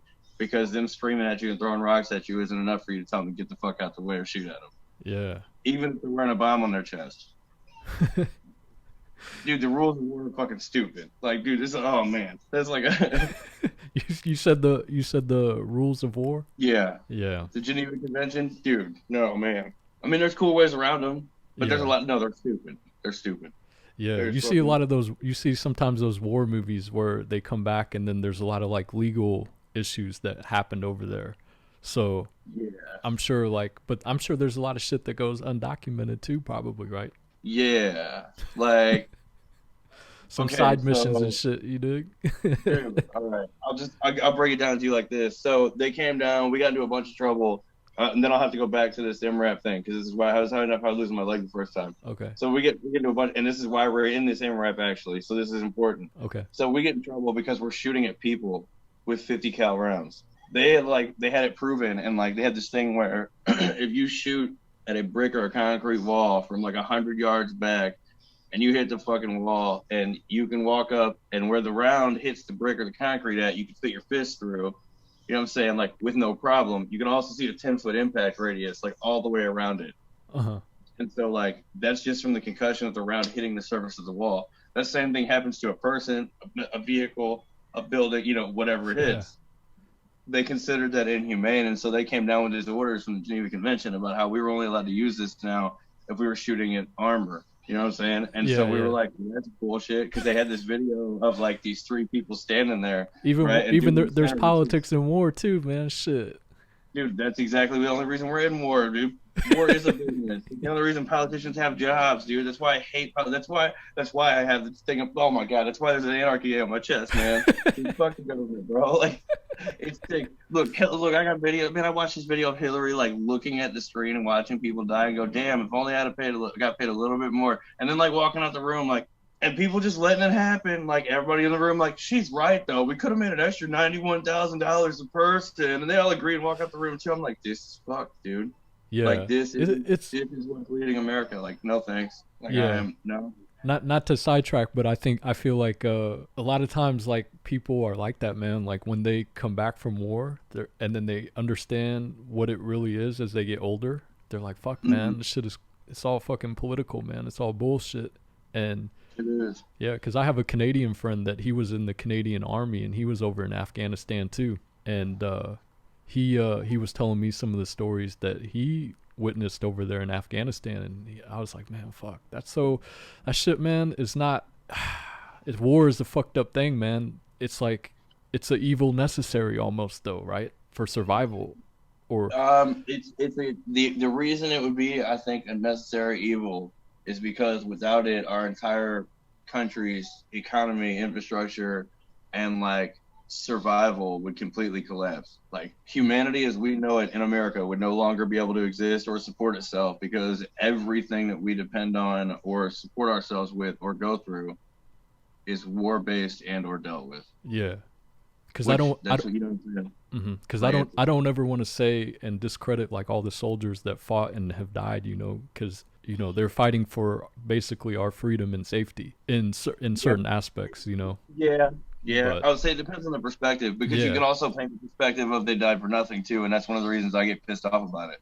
About like literally like because I'm that's fucked because essentially someone did. You know what I'm saying? And then people are like, yo, you can't think like that, and I'm like, well, actually you can. According to this whole Constitution, and everybody has these rights. With those rights come responsibilities, and we all can have whatever opinion we want. So here comes the conversation you don't want to sit down and have with anybody. Like, you know what I'm saying? Like, it's just, like, I don't know. It's weird. Yeah. Damn, that's a good point. It's tough, and I mean, you would know better because your emotions and your opinions, I value more because you've seen shit over there firsthand that a lot of Americans over here, these Karen motherfuckers that complain about wearing masks and shit, they'll never experience what that shit is like. You know what I mean? Yeah, and they don't ever want to. They don't ever want to. That's the problem. You know what I'm saying? They want to keep believing this facade that creates an illusion that none of this could ever be a possibility here. And that's what's crazy about like how I don't understand how anybody doesn't think that it can happen here tomorrow. Yeah. You know what I'm saying? If the government really wanted to play their cards right and make a whole lot of money, you know what I'm saying, off this federal any kind of aid, like, man, it would be nothing for them to have a war here with anybody. Yeah. You know what I'm saying? Like, dude, you know what I'm saying? Like, and I'm honestly at this point, I'm like, man, I'm counting them days down. Like, I feel like somebody wrote a book about this somewhere or something. Like, Jesus, like Rapture or some shit. Like, yeah, a lot of people, you know, speaking of that, like, you know, not to get too political again, but like, man, last year was pretty fucking crazy with the whole like presidential election, right? Dude, it was wild. What do you think's gonna happen on the 4th? I don't even know what is gonna happen. I just saw somebody say something about the 4th. The fucking Trump train's coming, and then there was like a fucking huge comment list, and I was like, what? And I was like, what is this? And they were like, Biden's on his way out. I'm like, no way. I'm like, Chester the Cheeto's coming back. Yeah. I think there's like a lot of like kind of like you know, a lot of like conspiracy and like a lot of people believe that Donald Trump was their savior, right? Yeah, I guess so. I mean, shit. I mean, there for a while, a lot of people thought Obama was the best thing that ever happened to mankind. Yeah. So yeah, it's probably fair. Yeah. Mm-hmm. What are your thoughts between like Obama and Trump? And then this is a hard one. So I think he's a horrible politician, but a boss ass businessman when it comes to how he makes his decisions. Yeah. You know what I'm saying? And so like an awesome dude to do a badass job, just a horrible fucking time to play those cards type thing. You know what I mean? Because he was such a wild card that you never really could guarantee there's always going to be a reliable anything that he would pull off. You're talking about Trump or Obama? Yeah. Trump. I'm talking about Trump. Okay. Obama. That's like my whole idea on Trump. Just 100% in a nutshell. You know what I'm saying? Obama, I don't know, because I can never justify voting anything on a Democrat Party side of the ticket because of like not just because of my own personal beliefs, but because of the whole military aspect. You know what I mean? Like so both of the times when Obama was in office and the government hit their debt ceiling and they shut down and didn't pay anybody, both of those times I was deployed, and both of those times I spent months on a paycheck. You said you spent months without a paycheck? Yeah. Mm-hmm. And so like I had to get letters like, you know, notarized and then sent to, you know, finance companies back in America to tell them to stop trying to come taking, you know, my wife's car or the house with the kids in it because, you know, you guys clearly aren't watching the news when they're talking about the government's not paying their employees because America's Army is the first one to stop getting paid. Like there was like a big article like titled this shit or something, and I was like, and it like just that whole idea of the Democrats want to downsize the military anyway all the time as a party standard. So I was like, yep, never again. And so I just like have this predisposition of like what party backs this? No, like for whatever it is, you know what I'm saying? So like looking back at your time in the military, would you rather be in that situation with Obama as the president? I was gonna what's the word that they call him? Commander in chief, right? That's what their presidents are called. Would you rather have Obama there or would you rather have Trump there? Trump all day. You take Trump all day? Trump all day. Yeah, because look, he's the first one to be like, hold on, all right, businessman, let's sit down at this board meeting here. We need to get some cash together so we can go throw it at this country over here to shut the fuck up, or we're going to war.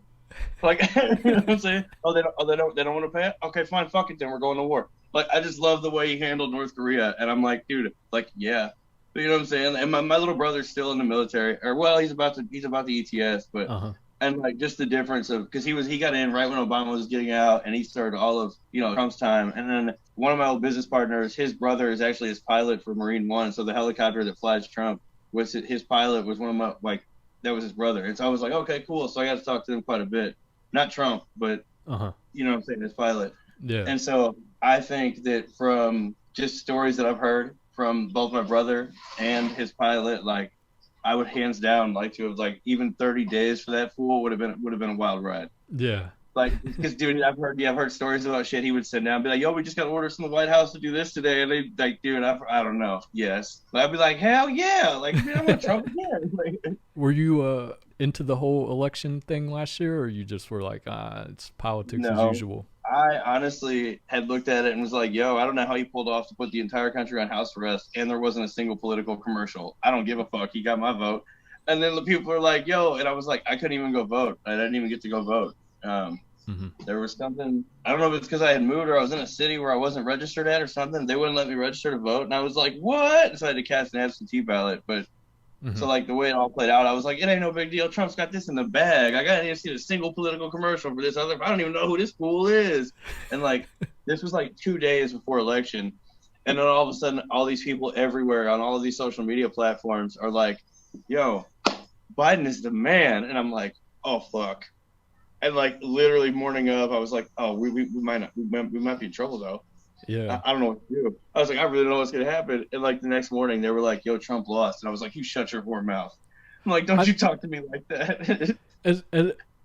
That shit was mad close though, man. As much as I think there was it seems like it was pretty split though, right? Like down the middle. He didn't lose by a lot. I feel like that if he would have played the empathy or sympathy card a little bit more with COVID, I think he could have pulled it off, man. You think so? Yeah.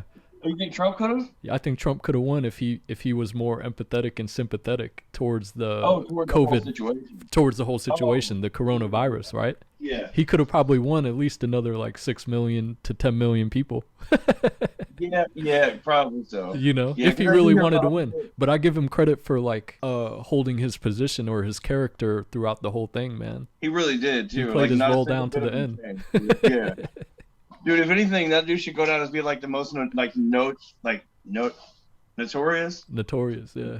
Yeah, I'm trying to think of where like the most notorious, like, but I'm trying to think of for what though. But like at everything, like he just went the most notorious American, like as a president, like. Yeah, he definitely changed a lot of people's ways of thinking, and I think he got some people that were not as interested in politics into politics because of some of the shit he says, right? Yeah, oh, definitely. Dude, and they gave that man a Twitter, and they let him tweet what he wanted, dude. Oh, man. Dude, that was like...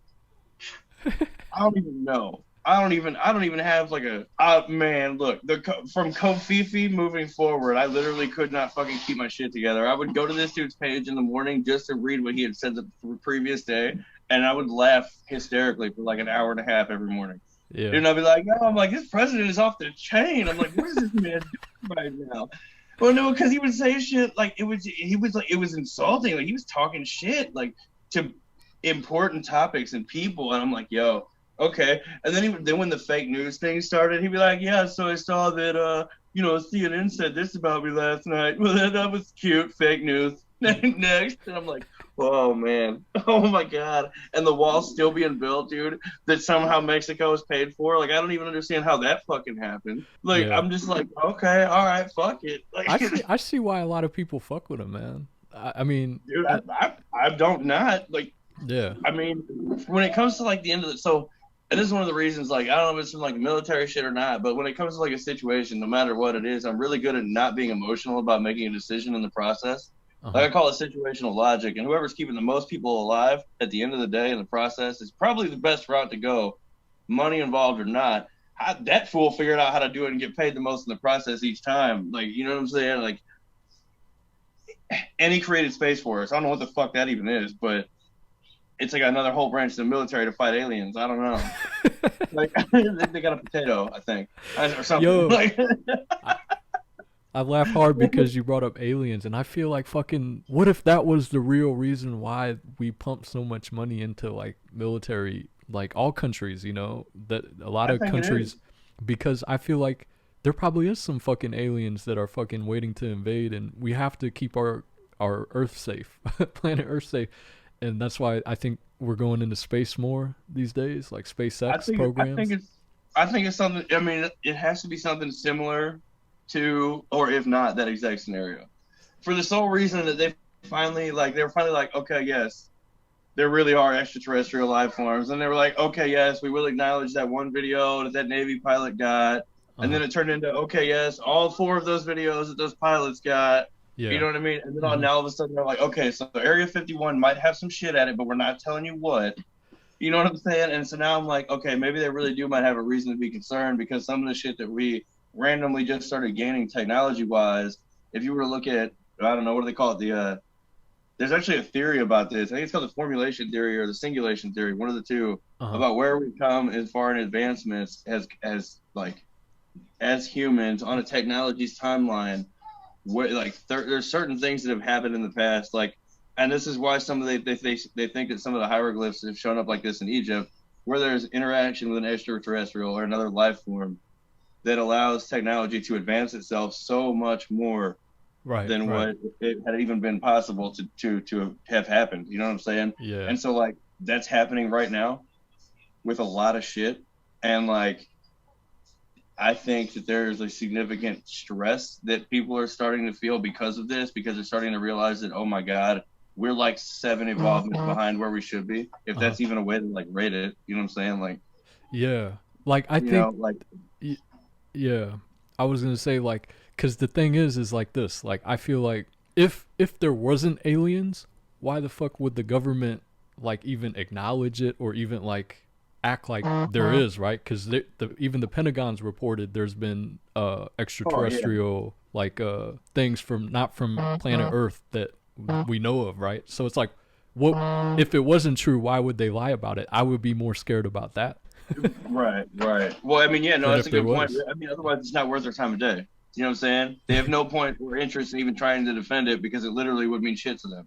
Yeah. Did you see any crazy extraterrestrial shit in your lifetime before? Yes and no. I don't know. You know what I'm saying? I had this crazy story where I think maybe, but it's also one of the things where dude, I'd been up for days, and there was a lot of other situations at play that it could have, there were other people involved in the situation that, you know what I'm saying?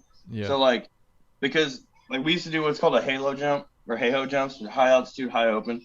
Okay. And so we would jump we would jump with a fucking oxygen mask, where you're you're jumping high enough that there's no oxygen there because you're falling through the atmosphere so that the radar can't pick you up. You know what I'm saying? And then we would do the high open would be you parachute the entire fucking way down, which is a fucking 40-minute free fall or a 40-minute parachute fall. Damn. It's a long time. You know what I'm saying? Just fall, just put a parachute it's and you're waiting. Well, and you're trying not to die, but you're waiting. You know what I mean? And Halo, you jump that same height, so who knows? I don't know, a couple miles up, the equivalent of where the dude in the Red Bull thing jumped from. You know what I'm saying? When dude did that free fall, that thing where he was up in the little satellite and he jumped off of it and came down to Earth. Yeah. That's the equivalent of what this would be. Damn. And so there was 2 days of being wide the fuck awake, a whole bunch of fucking Rippus energy drinks, and pure adrenaline and nicotine involved in what the fuck we were doing. So I don't know. Yeah. You know what I'm saying? But there was a significant point at when we're falling, because we got stuff that's falling with us, other shit, yeah, vehicles sometimes. You know what I'm saying? Yeah. A whole fucking Humvee and 3 parachutes on the back of that bitch, just waiting to hit the ground. And as soon as it does, we're taking it.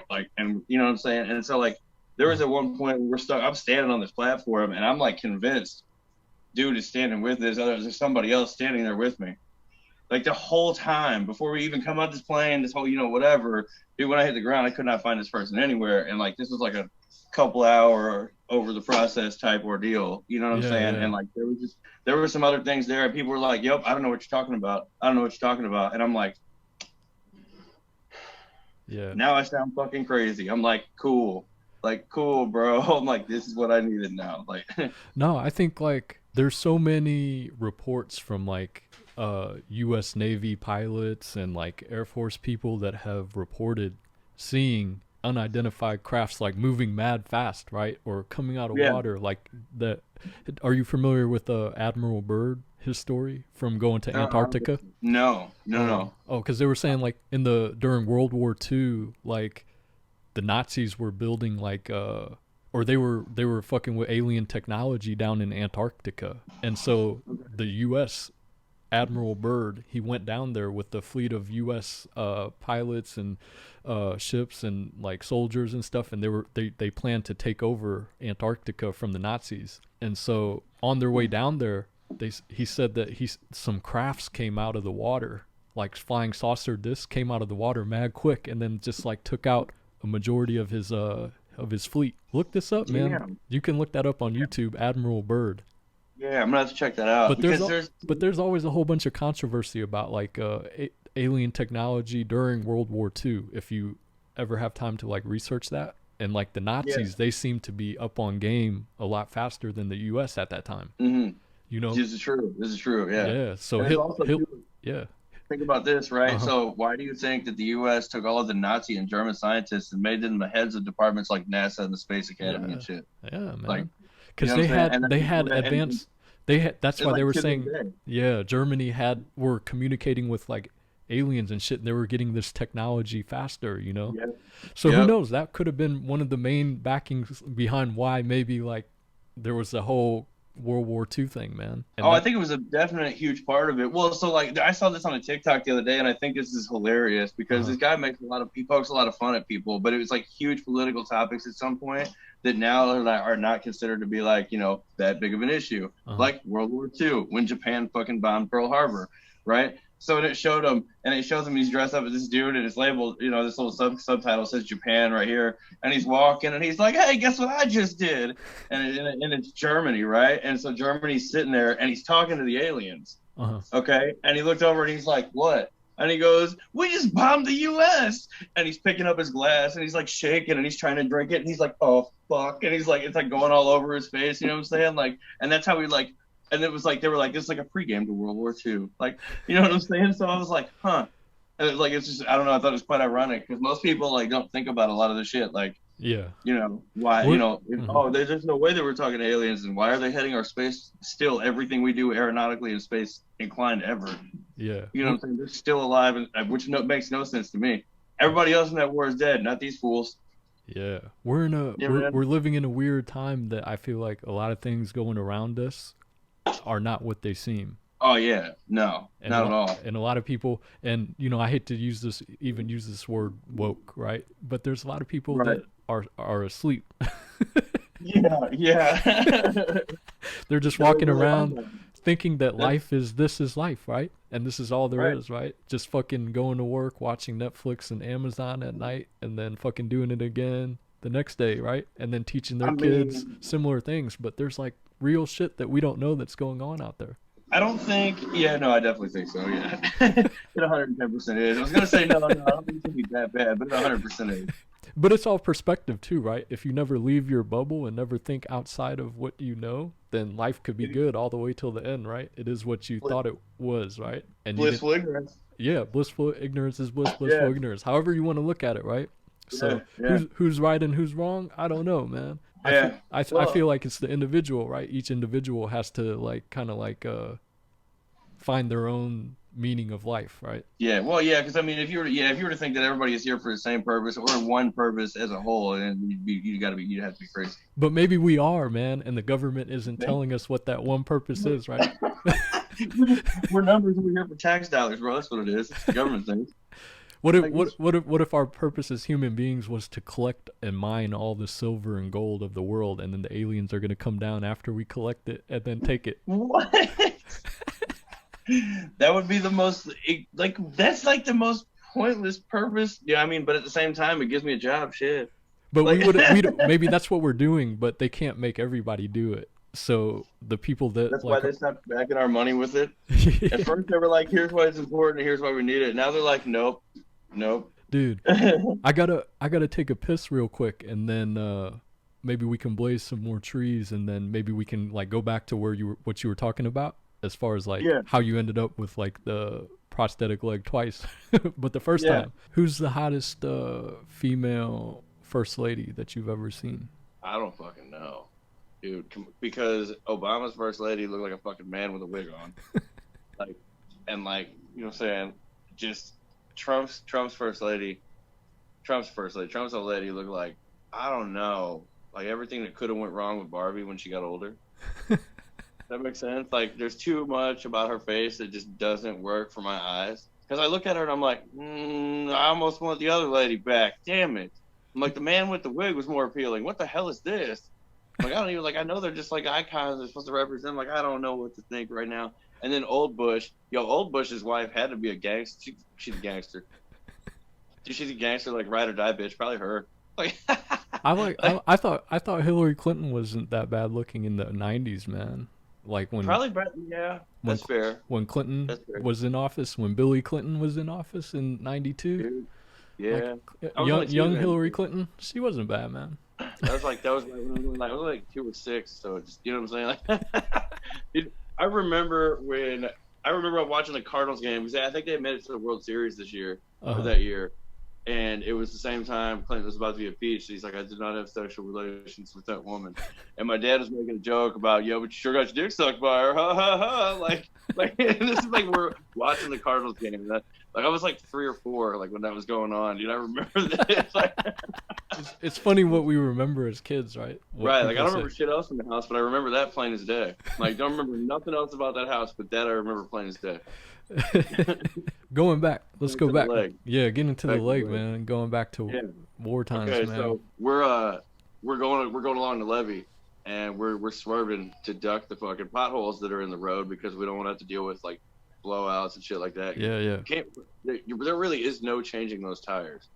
You know what I'm saying? If you're not back in a motor pool, you're not changing them out in the fucking middle of the, you know what I mean? It's just, you can't do it. You can't lift them up. You can't move them. Yeah. So we got to have it swerving the holes so we wouldn't blow them out or fuck up the axles or whatever. Like, the doors alone on this fucking thing are between 600 and 800 pounds, and you can't open them by hand. They have actuators to open and close. You know what I'm saying? And the whole thing has its own recirculated sealed air system. Like, it's not it's essentially a tank without tracks. It's just some big fucking tires instead.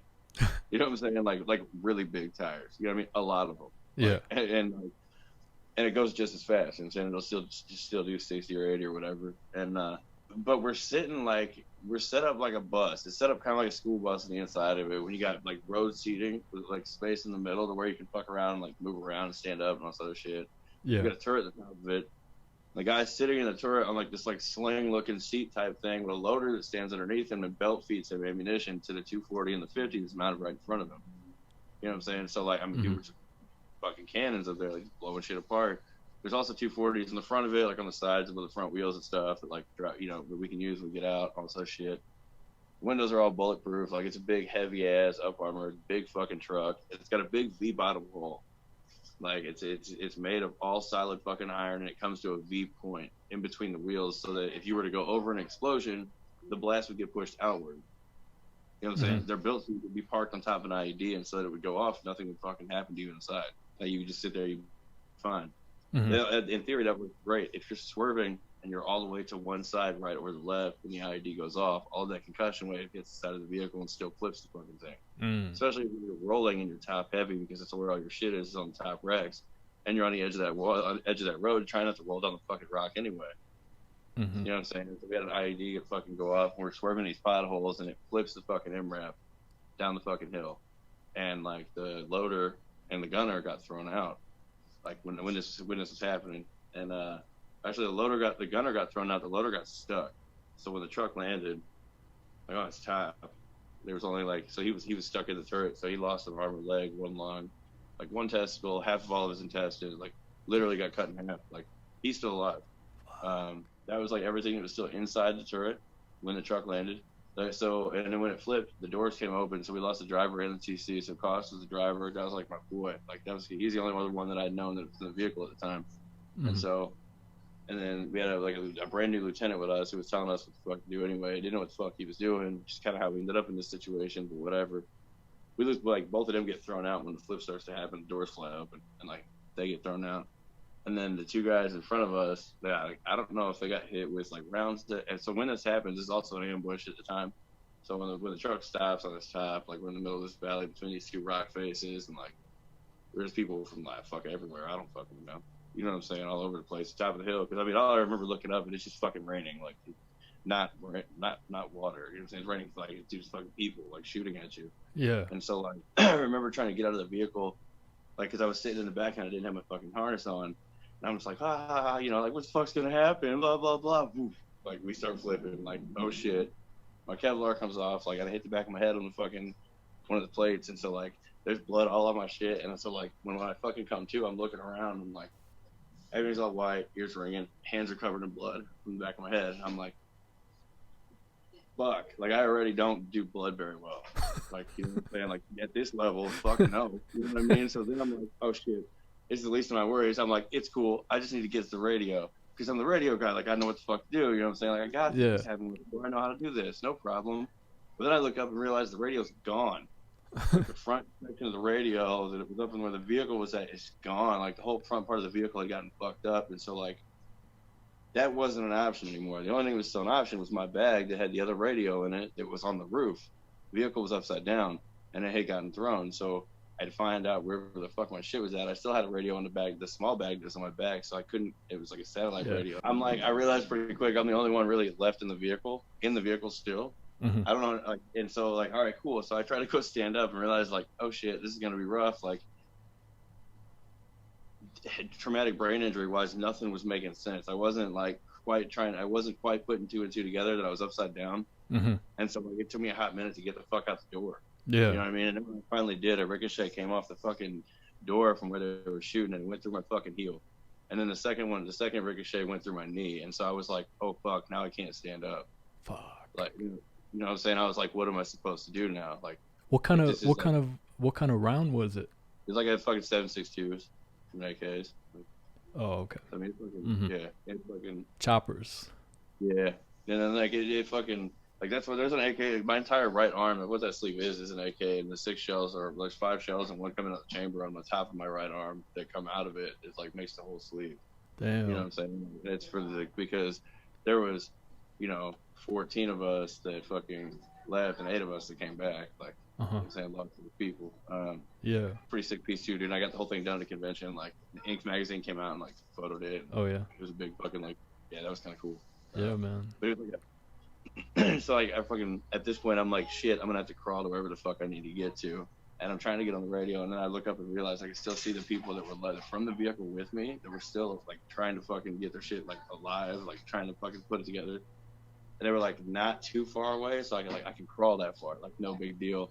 And so I would just take my right leg and just push myself in the sand on my shoulder with my bag like up on my side, like, and my fucking rifle underneath it until I could get to the fucking spot so that we could shoot back to fucking get a secure area to fucking call in a 9-line for the fucking helicopters.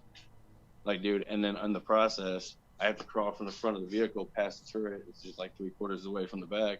Like, and so I see dude laying there, and I'm like, oh shit, like, can't leave him laying there. Like, that's not how this works. So, like, I gotta get him too. So I'm like, I roll over and I grab him by the back of the vest, and I was dragging him, not putting it together. There was only like, he was still missing like a leg and an arm, all this other shit. That didn't even click yet.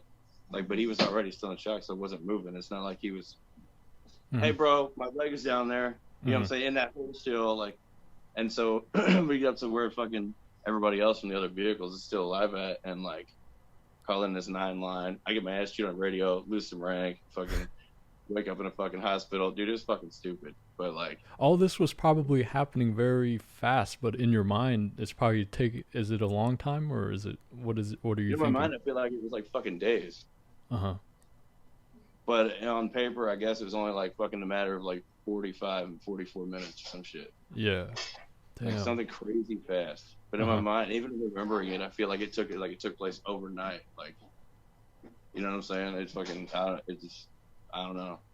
it's hard to understand like how that works, because then there's also been sometimes where that happens so fast that like, and I remember them that happened like fast as fuck, you know what I'm saying? And there's even been like slow-mo periods, and I'm like, okay, cool, that makes sense. But for some reason, shit like this, I don't know if it's because of like the brain injury happening at the same time, and like it being so hard for me to remember that like left hand, right, right. Like this is what I remember telling myself to fucking like think about how, you know what I mean? Because it's not a standing up and just being like, was not an option.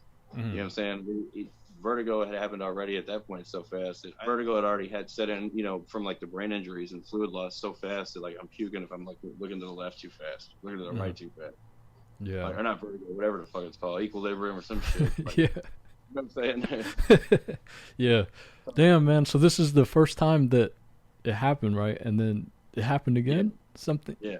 That was the first time. So what they did, like, ended up, I woke up in the hospital, and they put like so I got like a section, the bottom section of your knee where it meets your bone, your tibia or your fibula at, your tibia and fibula. That cup section, that's because your knee is already in two sections. They just replaced it with a prosthetic piece, like, you know, plastic or whatever, or metal or some shit, both.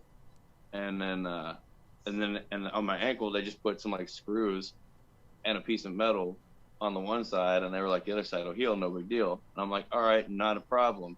And so like 3 leg surgeries later, I'm able to like start walking and shit again, and like kind of try and figure things out. And like, you know, it takes me like fucking 14 or 16 months or something. And then my unit gets the unit I'm with gets broken apart, and I get sent to first cav. And so then I get stuck in like Fort Hood, Texas again, but like this time it's like permanent with the biggest, most heavily armored fucking unit in the military. And they're like big, slow, like it's not a fast moving type of anything. So I thought like life had already was like a completely different environment. War wasn't until like yeah. Then like it wasn't too long after that, like, well, I didn't suffer any significant like physical damage too much necessarily, other than like brain injuries, get my head hit too much from the next 2 deployments with them, because I'd come back and was riding in a triathlon for Dick's Sporting Goods. I got hit by a kid texting and driving, and that's how I lost my leg the second time. Like, so it wasn't even a war injury, like, and that's when people are like, "Are you kidding me? What the fuck?" I'm like, yeah, I don't know. I couldn't make this shit up. Like, so, hold on. So you said you were leaving Dick's Sporting Goods, or how did this happen, man? I used to be their bike tech and their physical trainer and sports nutritionist, all this shit for like corporate or whatever. And I worked at the St. Peter's store. You know what I'm saying? St. Peter's, Missouri, in the mall, right? Okay. I used to be the account representative for all their big major accounts for like Rage Fitness and shit like that, because I sold them to Randy Orton at the Rage Fit at St. Peter's. Oh, you know shit! I mean? You sold some equipment to Randy Orton. Did the whole Rage Fitness line. Okay. Like everything that they had in their fitness line, because he walked in one day and he was like, yeah, so, and this is also an interesting story. Like, so I used to get my hair cut at the same barber that he used to go to. Okay. And so like that's how I found this barber, was because he used to come into St. Peter's at the Dick's Sporting Goods. He would park his caddy out front, and there was no parking spot all the time, and mall security would throw a fit, and he'd be like, bro, where do you want me to park that motherfucker? And they'd be like, well, you know what, it's all good if you just sign this for me. And so like they'd take pictures, he'd autograph shit for him. But he had a black card, and he used to bitch about having to use it all the time. He's like, dude, I fucking hate this thing. And I was like, why? And he's like, if I don't spend so much money every month, I can't keep it. And I'm like, what? And he was like, I'm not kidding. I was like, how much you gotta spend, bro? Like, come on, like, keep it real. He was like, bro, I literally have to buy a new fucking Cadillac every month, or I can't keep the fucking card. And I'm like, oh shit. And he goes, so give me everything Rage got. And he dropped the card on the counter, and he's like, I'll be back in a couple hours.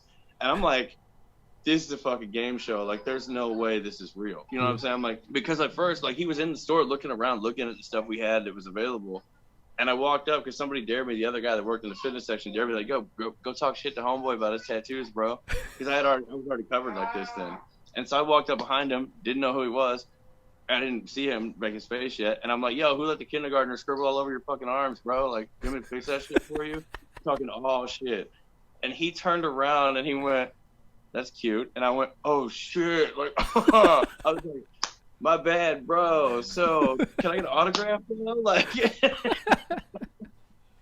he was like, dude. He was like, did homeboy over there put you up to this? And I was like, yeah. Come to find out, they had known each other because he had already been frequenting the store. I had just gotten transferred there, so I didn't have a chance to meet him yet. But when I took over that department, I was the one that got to handle those accounts. So I was like, hell yeah. Like, it was cool as shit. Because then I ended up getting literally everything they had available. And when I told Rage what I wanted, they were like, bro, you know, that's like a $300,000 order. And I'm like, make it 2 then.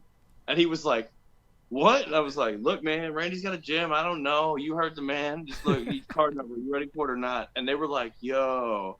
And like when the truck showed up, he had his own truck from Rage show up in the parking lot to unload it for him. Like, it was crazy. It was a whole semi-trailer. Like, it was wild. It was a whole, like, the store manager at this point is like, dude, this is the coolest thing in the world. Hell yeah. You can keep your job. I don't care how many days a week you're late. Blah, blah, blah. Like, I'm like, yo, this is wild. Like, what the fuck?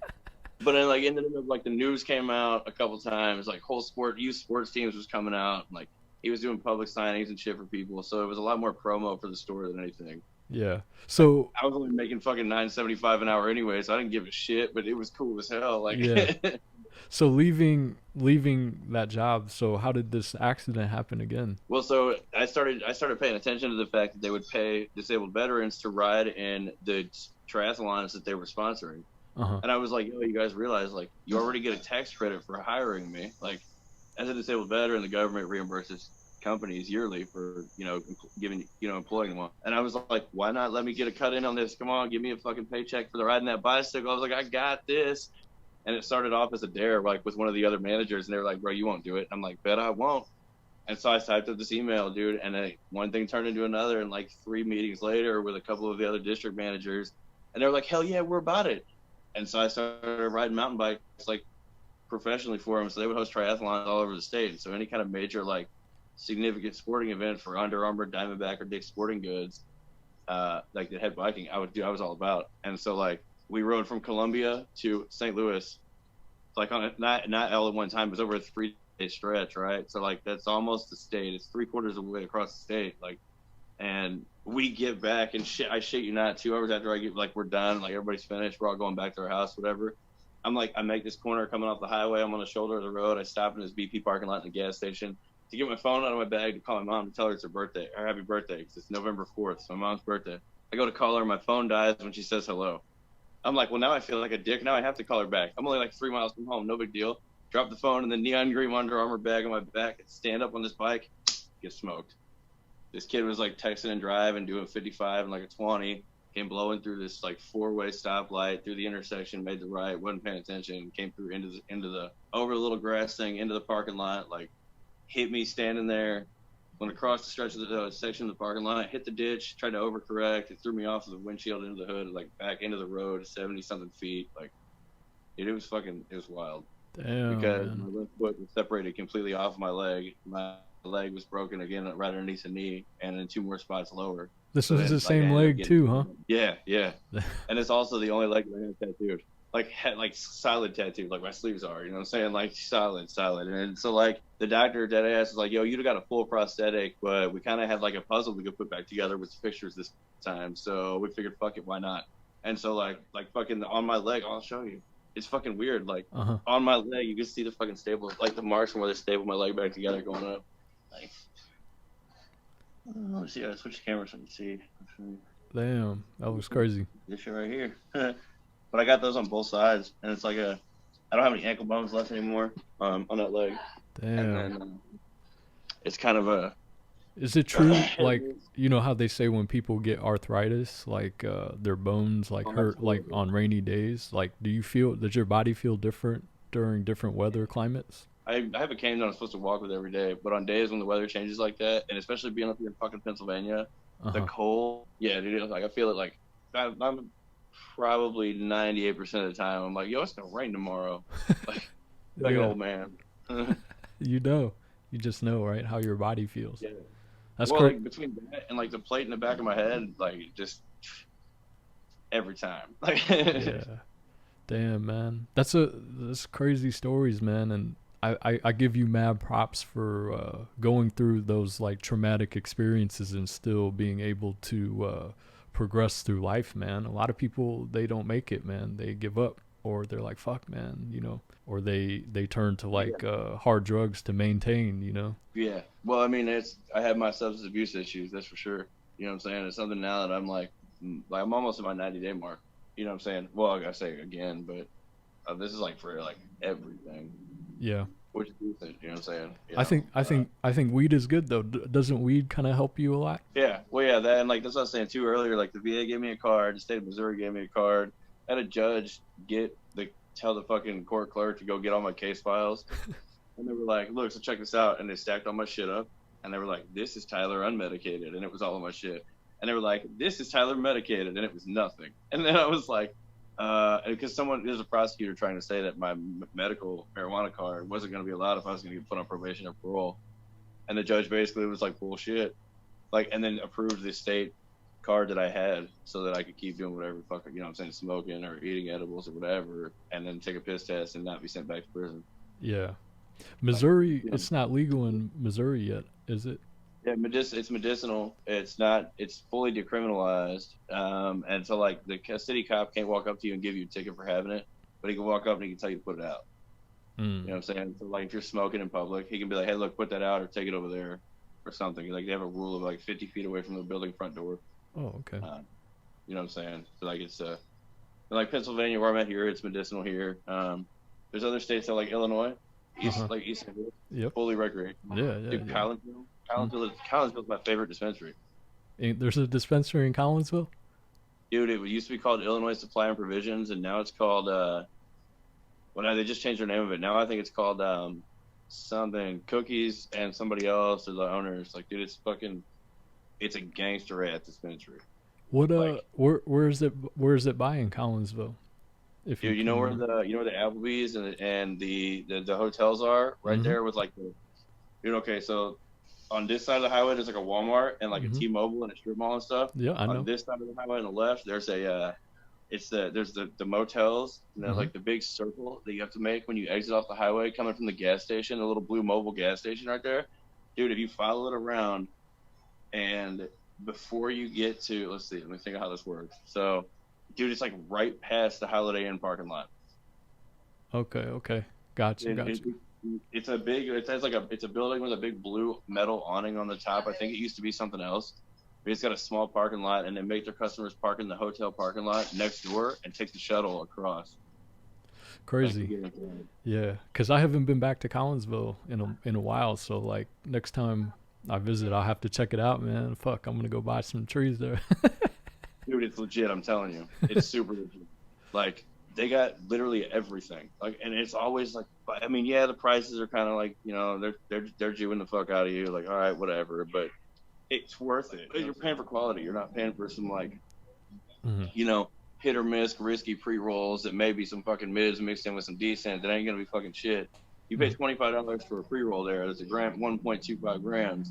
You know what I'm saying? Yeah, it's a $25 joint, but I promise you, you light it at the doorway, you're not gonna make it across the parking lot. Like it's, you know what I'm saying? Like it's always this crazy level of quality that they set for themselves. That dude, I can't even argue with their prices. You know what I'm saying? Because the one time I tried to, really hash out their price with one of the managers there, they were like, "All right, bro, like let's look at it then," and they pulled up the other everybody else's fucking prices that I could get, and I was like, "Fuck!" So they know. I'm like, "All right, well, fuck it, let's do it then."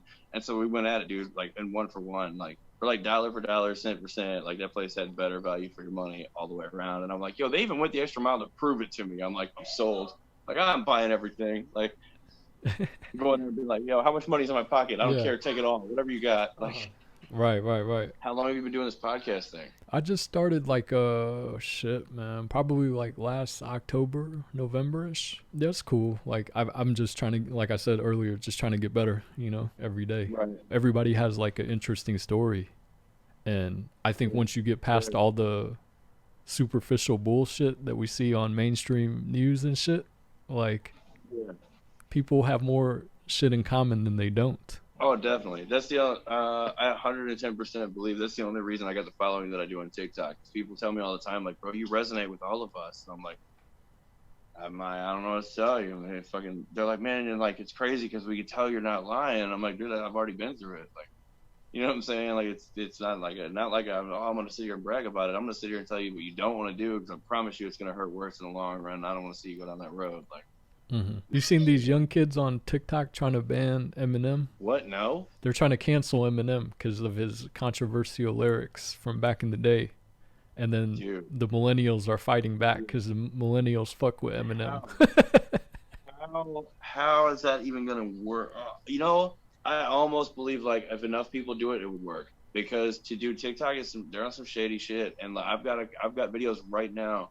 I mean, I went through a session like 2 days ago where I had 14 videos taken down in a 2 hour period. Damn. Like, you know what I'm saying? And like, some people are like, dude, it doesn't affect your numbers that much. And I'm like, really? Because I went from being able to do like 2,000 or 3,000 views in the first couple hours to now like 50. Yeah. Like, that's a huge drop. You know what I'm saying? And it if I just posted a video, you know, last week and on the first day's time did 91,000 views, there's no reason the one right after it shouldn't have done the same thing. Like, you know what I'm saying? And it did like, no, it got taken down. It was banned. Yeah. Like, so what kind of stuff do you talk about? Just like your life and stuff? Yeah, I just post different stuff. Like, people are really just following it. I mean, it's not like I don't know. Some people are like, oh, you're not a character. I'm like, I don't have a character. What do you mean, what character? I don't have a character. I don't have a character. Like, I'm me. I don't know. You know, a lot of people follow this stuff because they see like everything from me, literally like being homeless, lighting fire under a trailer to stay warm at night, to sitting here doing things like teaching her how to eat chicken nuggets with pork. You know what I'm saying? Like, and so people pick up on it quick, and it resonates well with a lot of people. And when they see like all this like crazy shit that's going on, and they're like, Andy's not getting high. How the fuck is he doing this? And so like they just follow. And I'm like, I don't know, just don't. And they're like, what? And I'm like, just don't. Perspective changed, and like things in life became a different priority or a different level of value now, when it's no longer an amount of time I can get with somebody or something, that it's not as of equal importance as what it used to be. Yeah. I think a lot of young kids, they don't understand that when they're young, you know, because they're how they conceptualize time is different than how we conceptualize it once we get, I think, it more into our 30s. Oh yeah, definitely. Which is weird too, because I always like, you hear the joke about, you know, once you hit 30, things are different, and I'm like, yeah, no bullshit, fuck all that. I don't believe that for a minute. And literally the next morning, I was like, I feel fucking older. Like, and it was like, and I ever since then, it's been weird, because like, ain't like anything cool happened, no magical fucking experience took place, no fucking bright white light and a goddamn shaking of the room, and I got a fucking awakening. You know what I'm saying? Like, but literally like over the last few days or weeks, months, whatever, since October to now, like life has just been shown or taken into a different account in a way that I'm not used to. And I'm like, damn, it's got to be that birthday at 30. I don't know what else it would have been. Like, yeah. You know what I'm saying? Like, I don't know. I'm sure there's other things to play into it, but that was a big one. Like, it just, like, I feel like, well, I also think too, part of it is a subconscious thing when you start to realize, like, oh fuck, I'm a third of the way through a life, and what the fuck am I doing? You know what I'm saying? Like, I better figure something quick. Like, yeah, this is what I think. Like, damn, I don't know what the fuck I'm doing right now. I better get it together. Like, yeah.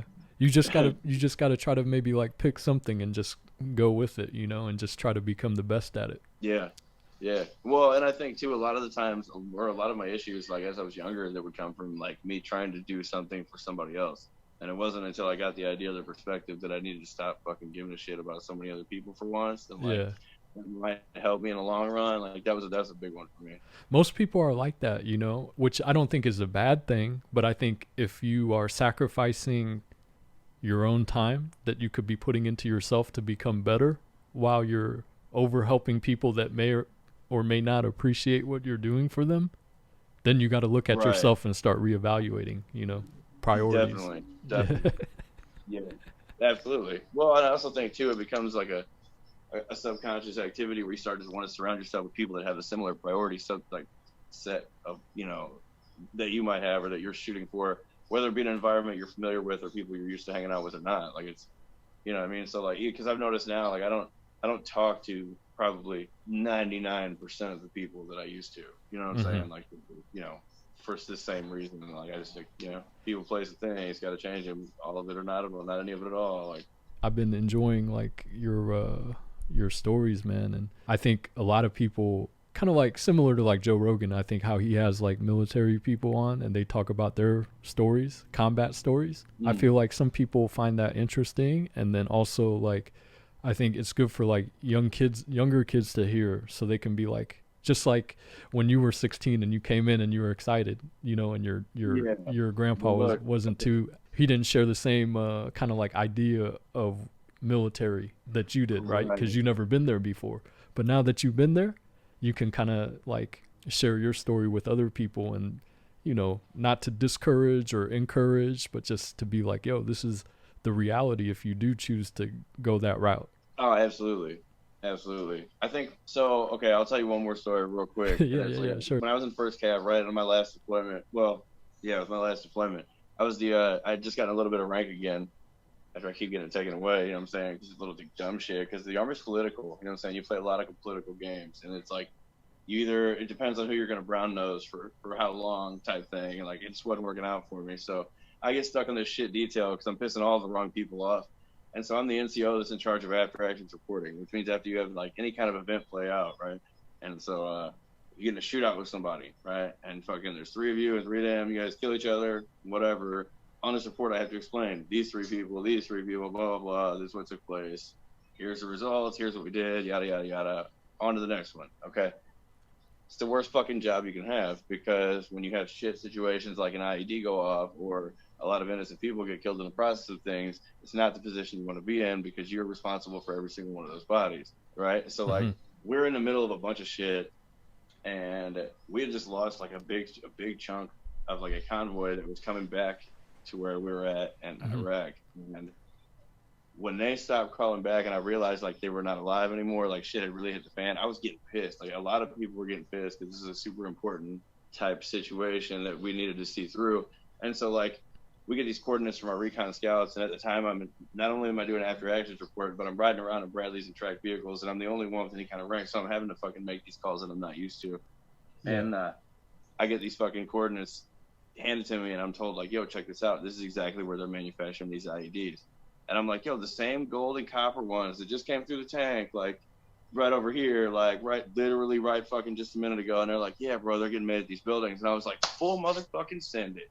And literally sent like every fucking piece of artillery I could between me and the fucking next 1068 down the way. So there's like 22 fucking tracked vehicles that we just dropped top on and sent everything we had up the back to a fucking set of coordinates that were like 3.5 miles out, bro. Like way the fuck out. You know what I'm saying? And I'm like, fuck it, we just leveled the zip code. It ain't no problem. This is gonna be an easy one to fucking write down and clean it up.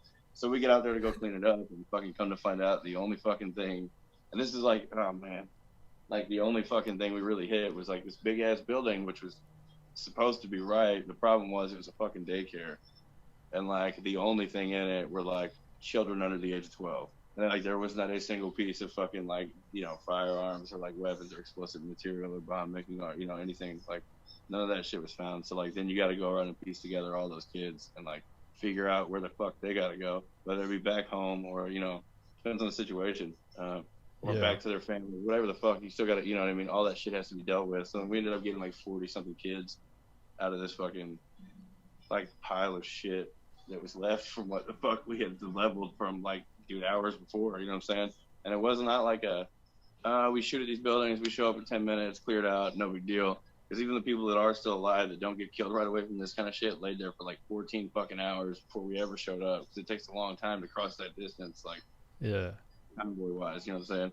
So like that whole process like single-handedly shifts my entire perspective on like everything, with whether not necessarily for me, but other people and how they look at the world and what they do with their time. Like it just man, because if I'd have known that at the same time, that I would have said the same fucking thing to my parents, and I'm like, I'm gonna be a sniper, like I'd have never fucking said that. It is not even the same job, you know what I'm saying? But it felt like at the time, like, yo, that's what I literally just made it rain fire on these kids, like and like, here's the other thing. People be like, yo, but what if you wouldn't have? Because I've been asked this a lot too. All right, that's cool. You let your commander know that you're not going to fucking full send it on the motherfuckers that just offed your homeboy or your brother or your sister. You know what I'm saying? Like, you let somebody else know that's not going to happen. Like, it's a catch-22. You know what I'm saying? What if you don't send, like, what are you going to do? And then, like, they're like, oh, it's collateral. Welcome to war. What? And they're like, well, it's an eradication. Like, what do you mean? Well, if we just kill them all when they're young, they won't become problems later anyway. And then I'm like, you know what? You're right. And so for a long time, that was the running joke. And like, dude, it's fucked.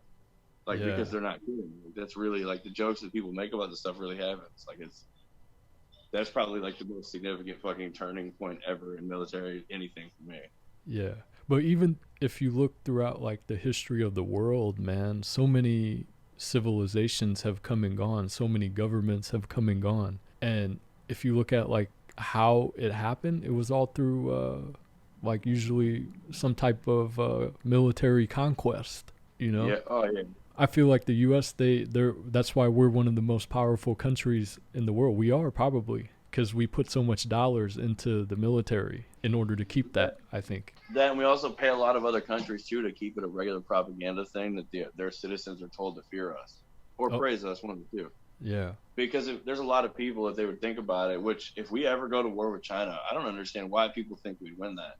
Nuclear weapons or not, unless we off the entire country before the war starts, from a sheer number standpoint, they got us like 10 to 1. Mm-hmm. Like, it's, you know what I'm saying? So like if the country wanted to come over here, China's never been a country though that like starts wars with other people. No. You know, that's not in their nature. They don't want to lose the stronghold they have on their people. You know what I'm saying? So they keep more of a subtle, passive lifestyle when it comes to aggression. I mean, it's not a bad method because it's worked for them for this fucking long. Like, yeah, they're probably like the longest civilization. Like That's what I'm saying. Yeah, they're 2 centuries or 2 million. I don't know, 2 lifetime. 2 Earths of years or something. I don't know. Like, how do they keep doing it? Because I think they don't outwardly express aggression. Any human or any country, like whatever race, people can be aggressive if they want to be, right? But they're not outwardly like, no, we're out here. Yeah. But that's true. But I think, but that's funny what you said about propaganda. Like other countries, they have their own propaganda. You don't think the U.S. uses propaganda on their own people? Come on, man. Oh, all day.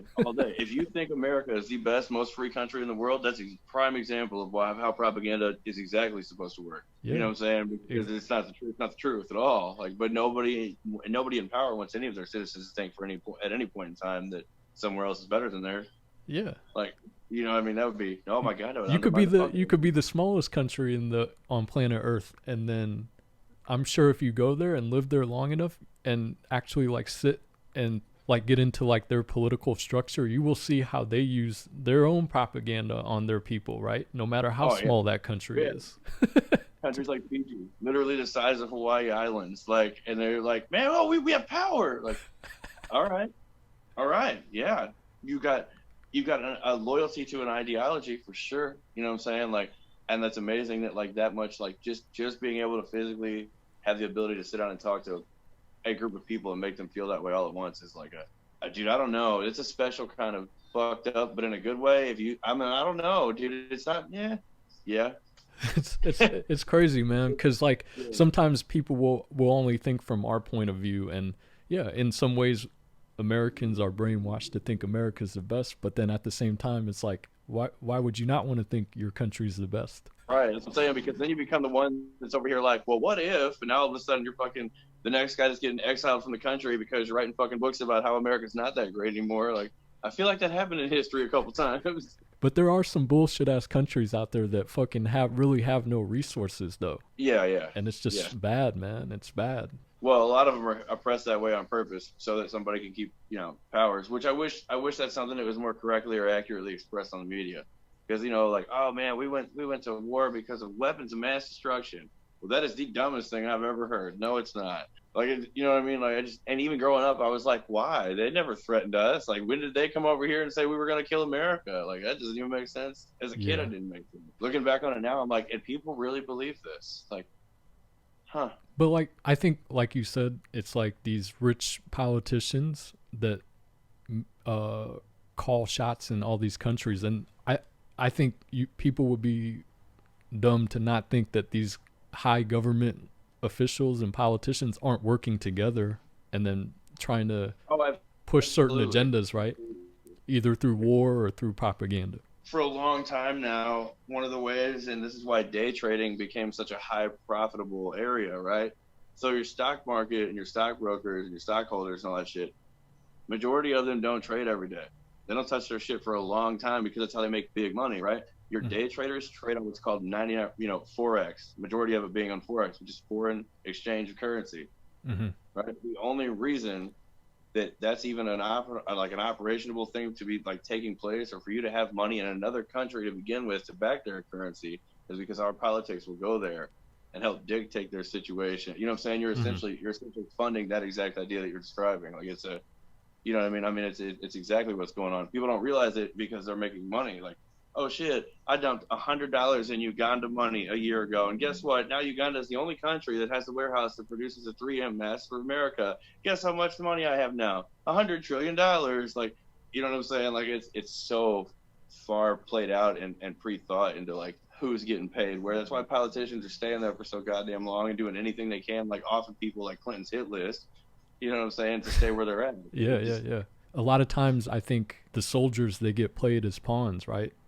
In the in the game, right? Absolutely. Yeah, they'll tell you you're expendable, you're expendable, you're expendable. You're not. Keep your mouth shut. You're expendable. You're expendable. Like, that's fucked. You know what I mean? I think I'm like, at some point on paper, I was even reading a list of people that were expendable and people that weren't. Mm-hmm. You know, to afford to lose. If we went to war today, or we go on a mission today, these people are going with us. The shit is the fan. Make sure these fucks die first, not you guys. Like, that's something we were. You know what I'm saying? Like, it was a regularly like type captive mindset. It was fuck. Mm-hmm.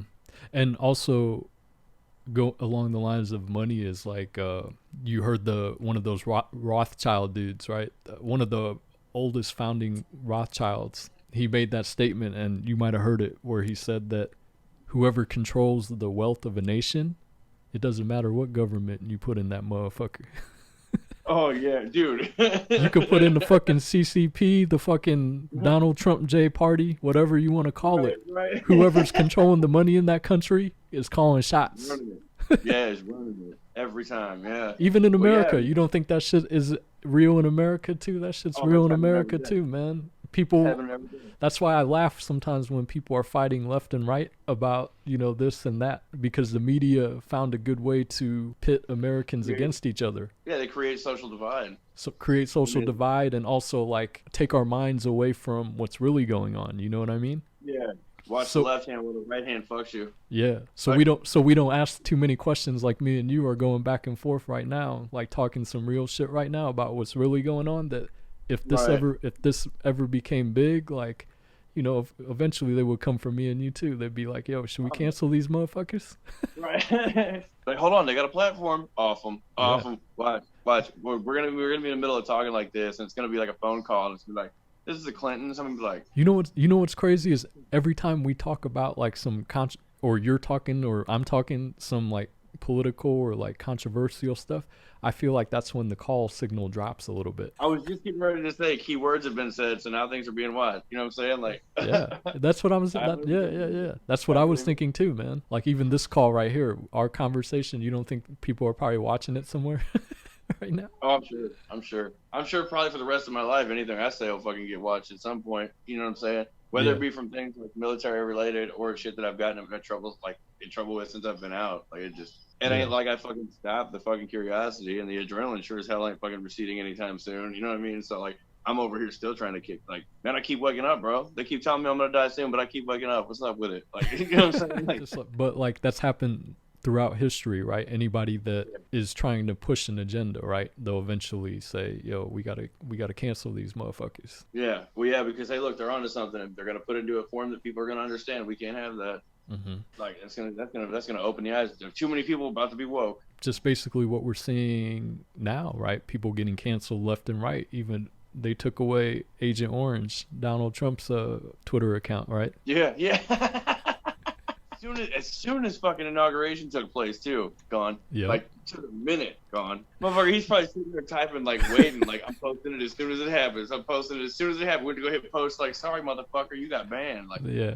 They got no respect for this guy, man. Shit. Right. Yo, his Twitter account should have been named Agent Orange. That's funny as fuck. I got that from that movie, The Five Bloods, directed by Spike Lee, about those 5 African-American Vietnam vets that during Vietnam, they stashed some gold in the jungle, and they made a map of where it was. When they become old, like they're in their like 50s or something, 40s, 50s, they go back to Vietnam to go collect their gold, and they run into a lot of bullshit out there. But to make a long story short, like in that movie, like Spike Lee, he calls Donald Trump Agent Orange because of his spray tan, right? His orange spray tan. That's funny as fuck, dude. What the fuck? But you know what Agent Orange really was, though, right? That's that shit that they were spraying in Vietnam all over the vegetation. Yeah, and fucking up a lot of the Vietnamese like people's membranes and shit, and then their kids and Pictures stuff. of babies that were born with like an arm coming out their forehead and shit. Yeah, that shit's real, man. That's why you don't think that they put shit in the air in America, man. You see those chemtrails sometimes, I know right? they do. Yeah, I know they do. Bro, okay, look, there's a video. If you get on YouTube and you look up the cloud machine, there's videos of the fucking weather machines where they were pumping out clouds from the ground into the sky. And it's a water to oxygen thing to put more moisture into the air, like during droughts and shit. And that's what they do. They pump clouds into the air. Like, I'm like, people are like, oh man, there's no way they can't create a cloud. Like, bro, you think they can create a cloud? They create clouds. They create wind. They create all the elements for precipitation to take place. They put, you know what I'm saying? Like, I was gonna say they create shit that kind of like is like to kind of like mask like the UV rays and radiation, right? That's per se causing global warming. I don't know if you believe in that, but like they do create like the artificial like clouds, basically what you said, to like kind of like lessen UV rays, which I think isn't a bad thing. Oh yeah. I mean, I'm trying to figure out how this motherfucker ain't crashed and burned already. How this bitch is still spinning and everybody's still alive, I don't know. Like, yeah, I think that too sometimes, man. Like how Joe Rogan says, like, you know, like it's crazy that we're fucking suspended in outer space in a globe just spinning around so fast and we don't even know it. Right. But that's the thing, literally spinning so fast we can't tell. Like, which is insane. And some people are like, well, that doesn't even make sense. And then they try and spin shit so fast it looks like it's not moving, and then you're like, oh shit. But you got some motherfuckers that believe the earth is flat, though. Oh, dude, I trolled Facebook so hard with that for like months, dude. Months. I probably lost like 2,000 friends in like a week over this. I got them back. I mean, I don't know. I don't give a fuck about Facebook. They fucking banned me so many times. Like, and when they ban you, though, it's not the same as when TikTok bans you. Because when Facebook bans you, you can't comment, you can't respond, you can't acknowledge, you can't post, you can't nothing. All you can do is read. Read. Here's one thing, and like they always talk about like cancel culture, but I do think that the media today in 2021 is more free than ever compared to fucking like in the 90s. Like everything was censored back then, man. Everything. I don't know. You think about the movies you could go get. Like, think about people get a tape from 1996 or 1992. And the shit that they would get away with putting on these movies that you could watch, that you can't watch now. I don't know, man. Like, if you watch, like, Netflix and, like, Amazon Video, like, some of the movies that they have on there, like, they're pretty graphic, like, sexually and violence and stuff. And violently. And, like, the sex violence and, like, language is even, like, for younger kids, like teenage shows, like, a lot of them have, like, cursing in it. Shows that, like, teenagers can watch, though, that are, like, age 14 to 16. Like, I think on regular cable, like it wasn't that bad back in the 90s. Yeah, I'm like, what, cuss words though? Like, okay, maybe not then. Huh. And they're even, I don't know. All I think about now is like, ever since the whole idea, and I don't even know what happened to this. Apparently, it's not even a thing anymore. And that was net neutralization. Yeah. When they were trying to do like the whole like control and throttle individual bandwidth for who, from what, you know what I'm saying? Like all of a sudden that just fell off. Like I don't know what the fuck happened with that. That shit. But like, I felt like at that point, that was when everybody was getting so censored that it was getting to the point where if you weren't somebody like, you know, Crowder, who would go sit somewhere and be like, oh no, I'm going to force you to have a conversation like an adult, or I'm not going to hear a damn thing you got to say, and then start to claim First Amendment rights violations to back what it is you're doing. I don't even think people were going to start to listen then. I think it was going to get so bad that like, it'd be like China where, you know, we can only watch these channels, we can only say this kind of stuff, and if we got caught saying these words in public, oh man, they were calling the police, like, you know what I'm saying? Now I think I think there's more people that have opinions now. That's why regulations are getting stronger, because fair. I think that people can get on and, you know, any platform like YouTube or TikTok and say whatever the fuck they want, you know, but then they regulate it, right? As you know, right? They'll take down your videos, and if they feel like it's controversial, which I think is same thing, man. It's hard. It's like, what side do you want to play? Because it's kind of like we were talking about earlier, though, because they're starting to recognize too, like, hey, look, he's starting to get a platform. We're gonna nip this before it gets out of hand, because if it does get to the point where, like, and I'm not saying I ever would, but let's say tomorrow I wake up, I got 1 million followers, and I'm like, you know what, Sam, I'm gonna be like, fuck the system, fuck society, like. Definition of anarchy, baby. Watch me overthrow everything. Like, you know what I'm saying? Like, I ain't changing shit. Anarchists never can. So, but like, it's just fucking like, you know what I mean? I kind of see it, but at the same time, the videos that like they get real heated about it, the ones that I'm posting where it's straight material being like cited for where the fucking information came from on all facts, and then all of a sudden people are getting so hurt in their feelings that it's getting, you know, dude, I lost my first account for pornographic violations. Yeah. Dude, all I did, I was on a live. I had 36,000 followers in this account. I was on a live. I was talking. I was like, yo, I need to wash my face. I walk off. I'm taking my shirt off. I walk off. I come back and I'm doing this to the washer. I look down. It tells me I just got fucking kicked off my live because I'd violated community standards. I'm like, what the fuck? I'm like, okay. Then it tells me it was for pornographic violations 4 different times. And I'm like, this was on TikTok because you took your shirt off? Yeah. And I'm like, what? And I'm like, hold on. And so I hit appeal. If I'd have never appealed it, I would have kept my account, but I'd have never been able to post or go live again. I would have been able to post, but not go live again. I appealed it. They permanently removed that account. The second one they took from me was considered vulgar harassment and hate speech, and my content was too often considered bullying. And it has like 18,000 followers. This one I've got 12.5 now, and these were taken down because it was considered harassment and hate speech. And I literally just copied and pasted text from like fucking Wikipedia or like whatever website, and then posted a link like, dude, it was harassment and hate speech. Crazy, man. Yeah. And it was off of like because there's this fucking dude trying to like go around and preach this false narrative to people that the rebel flag is like a racist symbol. And I was like, it doesn't even make sense. Like, and so I responded with a bunch of different facts about it. I could see why he gets it this way. It was commonly misconstrued by all these parties starting in, and then listed all of them, like everyone that's ever used it as a racist symbol.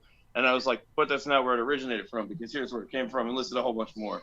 And like, dude, that fucking pissed a lot of people off. Yeah, man. It's crazy, man. The bigger anybody becomes, the more they're being watched by anybody and everybody, right? So it's just... Now I feel like I'm going through a process where if I post, because I won't get video views now for at least the first 7 minutes, and I feel like it's going through a screening process. Yeah, because I've had so many videos reported over the last few days that have been taken down. Crazy, man. And so like it could be anything from text to fucking whatever I got on them. Hard to say. Yeah.